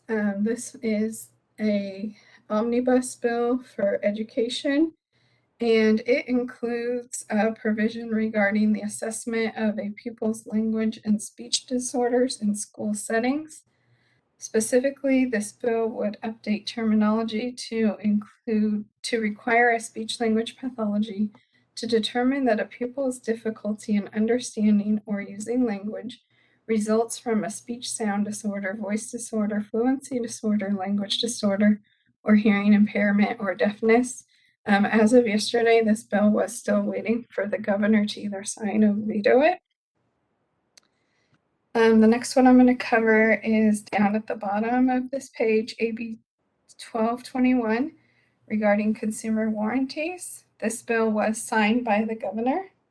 This bill would expand the Beverly Consumer Warranty Act to require a service contract that continues until canceled by the buyer or service contractor to meet specified conditions, including disclosing in a clear manner that the service contract continues until canceled and providing contact information the buyer can use to cancel the service contract.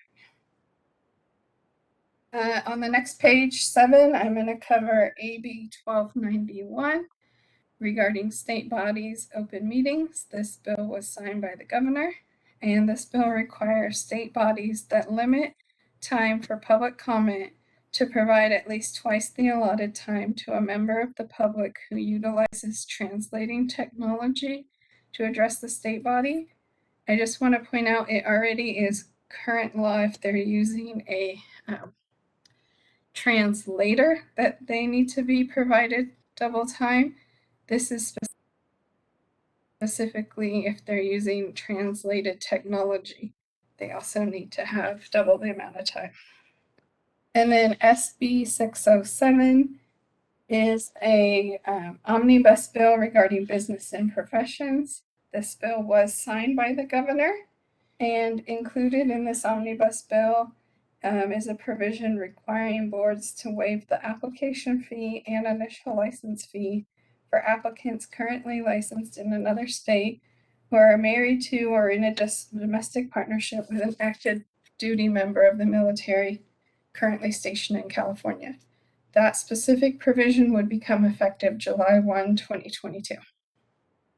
So that is the end of my report. If there are any questions from the board or the public, I'm happy to address them.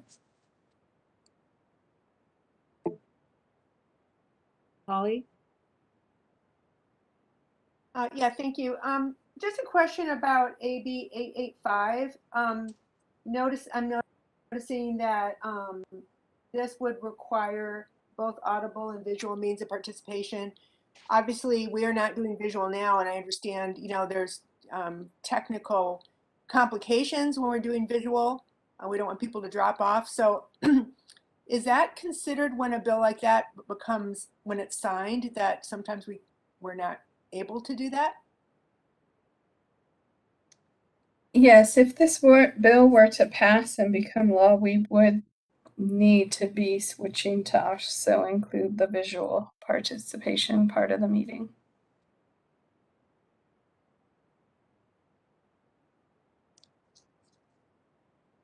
I have a question too. When you say that a bill is, if I can find an example here, like 555, for example, the bill was not heard in the Assembly Education Committee. What that actually means, it was held for some reason, making it a 2-year bill, but what does that mean that it's not heard in that particular committee? Didn't make it? Well, so it really just depends. Sometimes legislators will introduce a bill and get a lot of opposition right away, letters into their office telling them different organizations are opposed to it, and they will choose to not even have the bill be scheduled for a hearing. Basically, they just kind of choose to let it die right there. Other times, the committee may decide they're not ready to hear the issue and not even schedule it for a hearing, or an author can decide, well, I want to wait until next year to hear it. So it's kind of hard to tell. We can't really say, oh, it wasn't heard this year, so it's for sure dead. Like sometimes they will start to move the bill in the second year of the 2-year session. And it's not really knowledge to the public if the legislator chose to hold the bill back or they're just choosing to wait. Maybe they need to further work on the issue before they're ready to move it forward. There's just a variety of reasons. So we don't really consider anything dead until the deadline of the second year passes. And then at that point, they would have to waive rules to move the bill, and rarely that happens. Okay, thank you. Any other board discussion or board questions of Heather? Seeing none, I'd like to ask for any public comment on her report. Thank you, Madam Chair. I am opening up the Q&A panel, and if any member of the public would like to comment on this agenda item, please type comment using the field in the lower right-hand corner of your screen and submit it to all panelists. You may also raise your hand. We are displaying instructions and we'll give you a moment.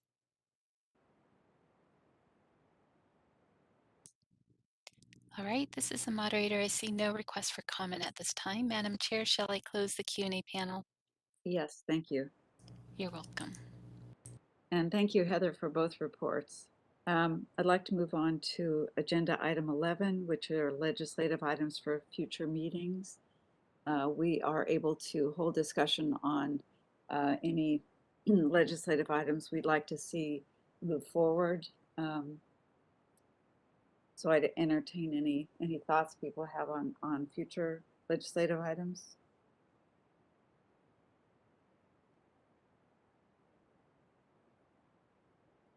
Not seeing any response just now. So Michael, let me just verify with you that we seek public comment for this kind of thing. We should on each agenda item, even though there really wasn't a discussion here. Okay. So All yes. right. Can we do that? All right, I am opening up the Q&A panel, and if any member of the public would like to comment on this agenda item, please type comment using the field in the lower right-hand corner of your screen and submit it to all panelists, or you may raise your hand. We are displaying instructions. All right, this is the moderator. I see no request for comment. Madam Chair, shall I close the Q&A panel? Yes, thank you. You're welcome. So I'd like to move on to agenda item 12. We don't have a tab for this one, but I would like to update the board on what actions have taken, have occurred since we met last board meeting, where we discussed and completed the executive officer appraisal. Hopefully you all recall that discussion. And you might also recall that there was one section of the report that or the appraisal report that we weren't quite sure how to address since we didn't have experience with some of the questions or situations that are asked. And that was section 5. So we decided to write a comment that we were unable to respond to those things since we had no experience with them. And what I've subsequently learned is that that section is not really meant for us. It's not really a board obligation to respond to those things. It is a Department of Consumer Affairs administrative HR purview and their purview. So we were able to get those ratings from the appropriate individuals and incorporate them into our report. So that was done. The report was discussed and signed by both Paul and myself, and we submitted it to the Human Resources Department. And that led to a subsequent phone conversation with myself and a number of DCA administrators and HR personnel, just to go over any questions and to make sure everyone was on the same page in terms of what the intention of the board was. And at the end of that conversation, that was just last week, I was told that I would receive a document that would describe next steps. And I did receive that just this afternoon in terms of completing our report. And we will then, be discussing this further going forward at our next meeting. But we do have to make a motion at this point on whether we are still in support, as per our executive officer appraisal report, that we want to agree to a executive officer salary increase for Mr. Sanchez. So I'd like to see if there's any further board discussion on this topic. Or if you have any questions about what happened in the interim. This is Karen. I have a question. What is the difference between the executive officer salary or executive officer level increase? Well, maybe others can speak to this better than I can. I know that Paula has a certain status. I think it's called exempt or something like that, which suggests that there's a range of salary increase you can have. Now, apparently that range is amenable. There is actions that can be taken to change that. So in this case, I don't actually know the answer to that question about what an executive officer level increase would be other than a salary increase, but Paul will know, so we'll let him talk. Hi, just to explain the difference between the salary increase and level increase, every board has a designated level, and that's based on different factors. For instance, if you're over a large board, you have a larger licensee population, a larger degree of responsibility. So it's very similar to what they call a career executive assignment in state government. There's just different levels. So I think, does that answer your question, Karen? I think so. Okay. Somewhat familiar. Thank you.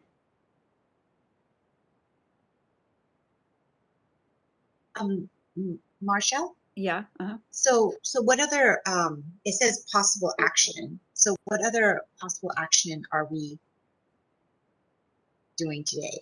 Are we going to? What we're hoping to do at this point is to have a motion to approve our wish that he have a salary increase, that Paul have a salary increase. And we have to entertain a motion to do that. Charisse, did you want to embellish that? I just didn't know if it would be helpful to explain it more in alignment with how the rest of state employees work. because he's in that excluded category, that exempted category, they have levels, but it's very similar to how current state employees have a classification. And so my analyst might be an associate governmental program analyst, and it has a salary range. And every year they are up for a merit salary adjustment or an increase based on merit of a certain percent. And if they perform well, they get that merit salary adjustment. But that's how rank and file employees get that.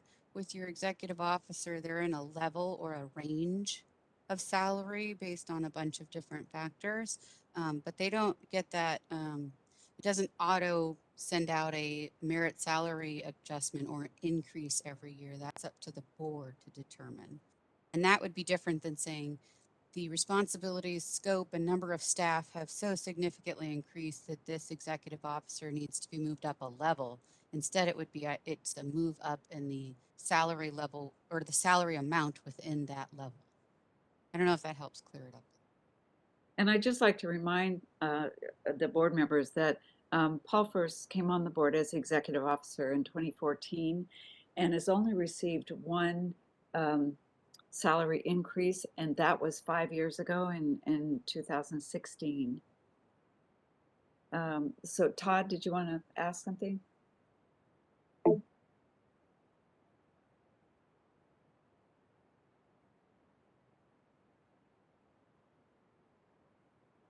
See, Todd, are you there?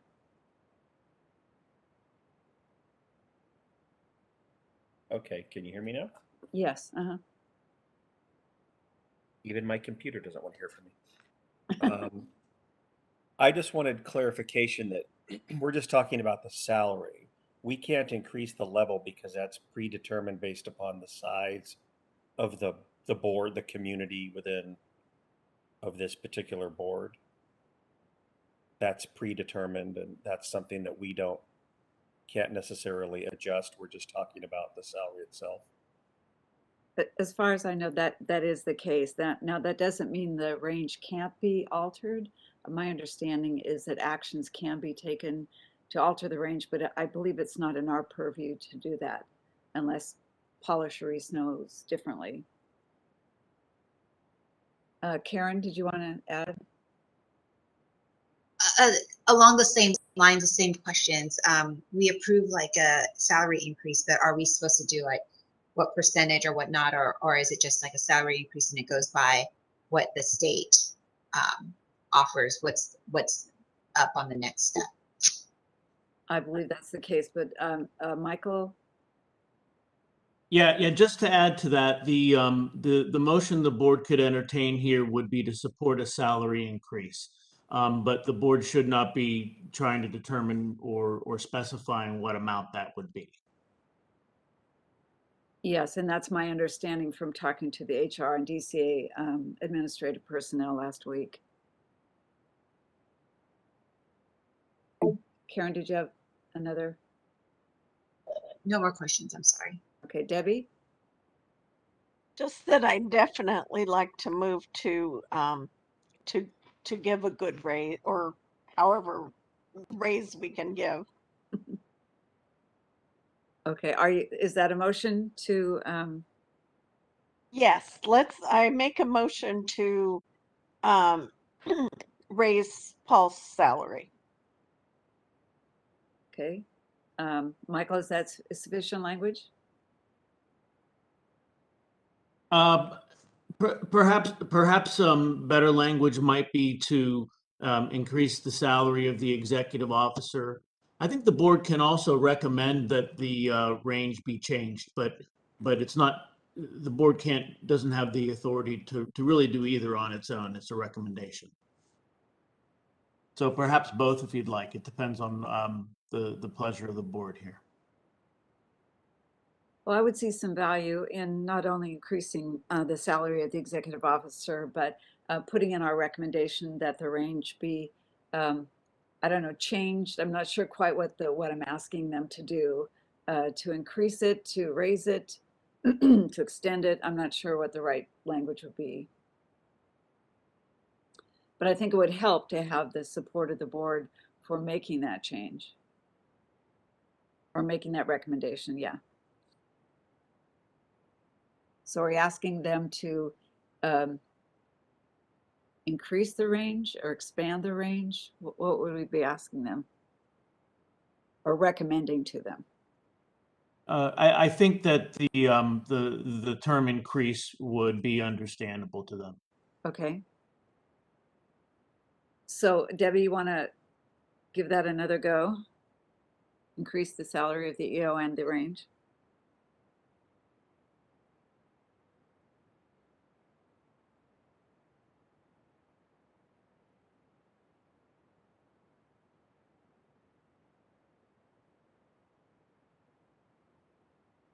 Debbie, you still there? Yes, can you hear me? Yes, now I can. Okay, sorry. I recommend that our board suggest it to give our executive officer a raise and to suggest a level increase of the position as well. Would it be okay to change the suggestions to recommendations? Yes. I mean, I'm just trying to word it right. Maybe I should second it.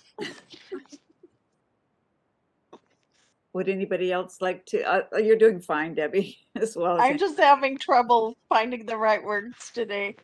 Well, I think Michael said that the motion would be to recommend the increase of the salary of the executive officer and increase the salary range.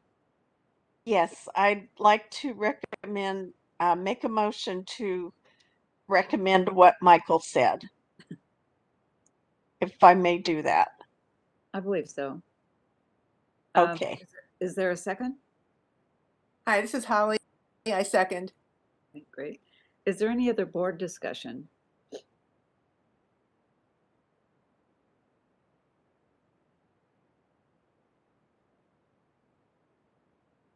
Not seeing any.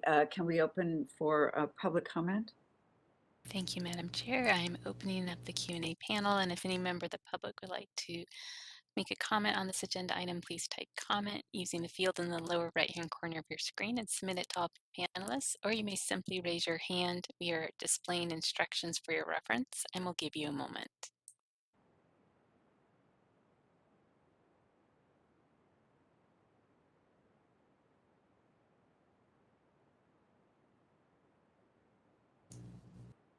All right, this is the moderator. I see no request for comment at this time. Madam Chair, would you like me to close the Q&A panel?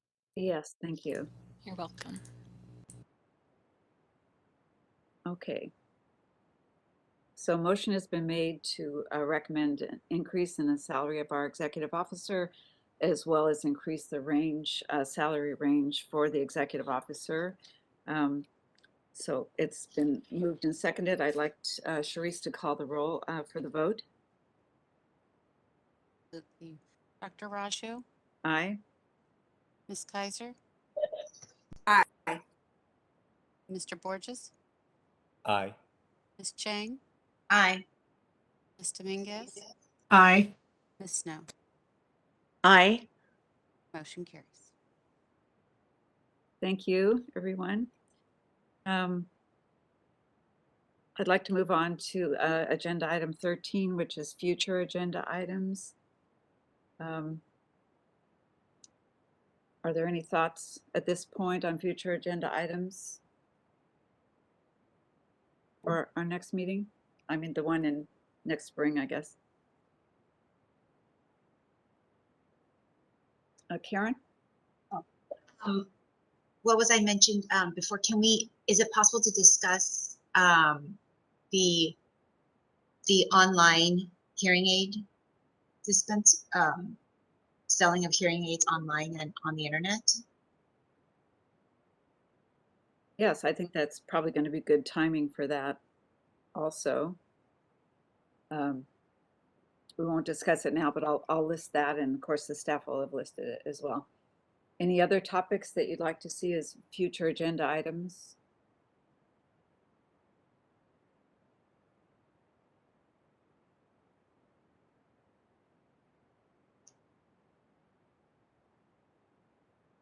Okay, not seeing any further items, suggestions from the board. Can we ask for public comment on that? Thank you, Madam Chair. I'm opening up the Q&A panel. If any member of the public would like to make a comment, please type comment using the field in the lower right-hand corner of the screen and submit it to all panelists, or you may raise your hand. And I do see we have a member of the public identified as Linda Oliver. Linda, just a reminder, we have a 3-minute time limit. I'll give you a 30-second warning, and you should be able to unmute yourself now.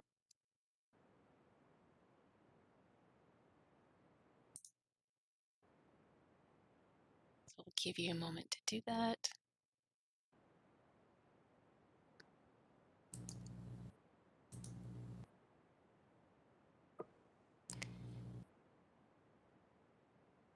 So this is the moderator. Linda, you should have permission to unmute yourself now. If you're having trouble with that, you also can type your comment using in the Q&A panel if you're not able to mute, or excuse me, unmute yourself.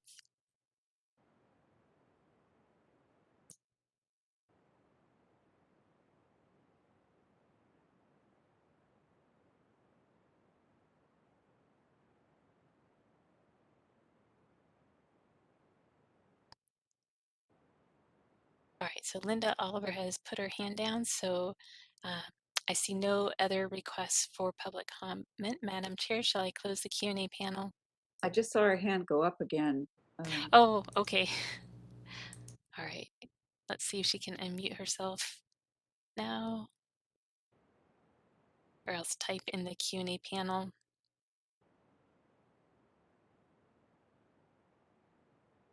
Unfortunately, I cannot unmute her myself. I can just give her permission to unmute herself.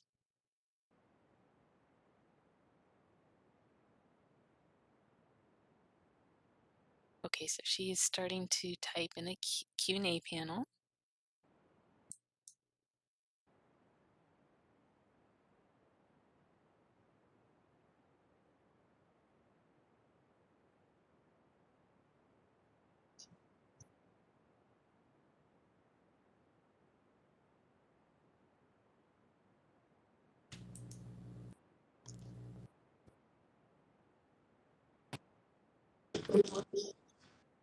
Okay, Linda, it looks like you're unmuted now. Oh, can you hear me? Yes. Oh, my goodness. Okay.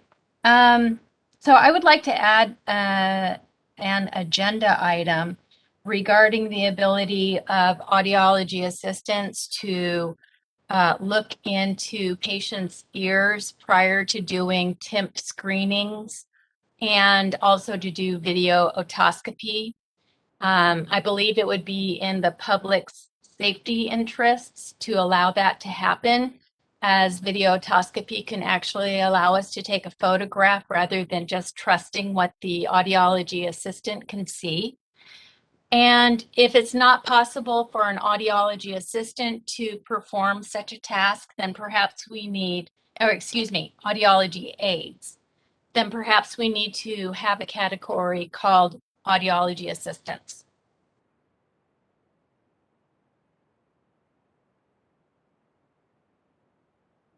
Okay, thank you. We've noted that. Any other public comment? This is the moderator, and I see no additional requests for public comment. Would you like me to close the Q&A panel?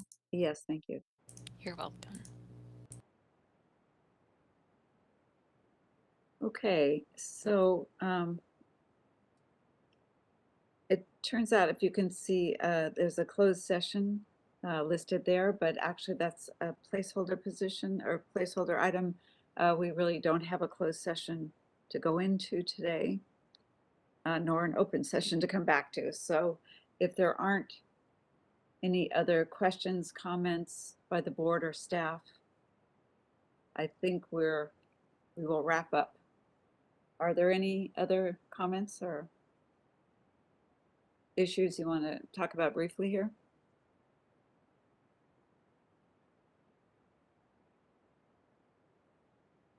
Doesn't look like it. So thank you everyone for participating, both board members, board staff, executive officer, and so on, as well as the public. And I'd like to adjourn the meeting. Thank you. Thank you all. Bye, everybody. Thank you. Bye-bye. Bye. Bye.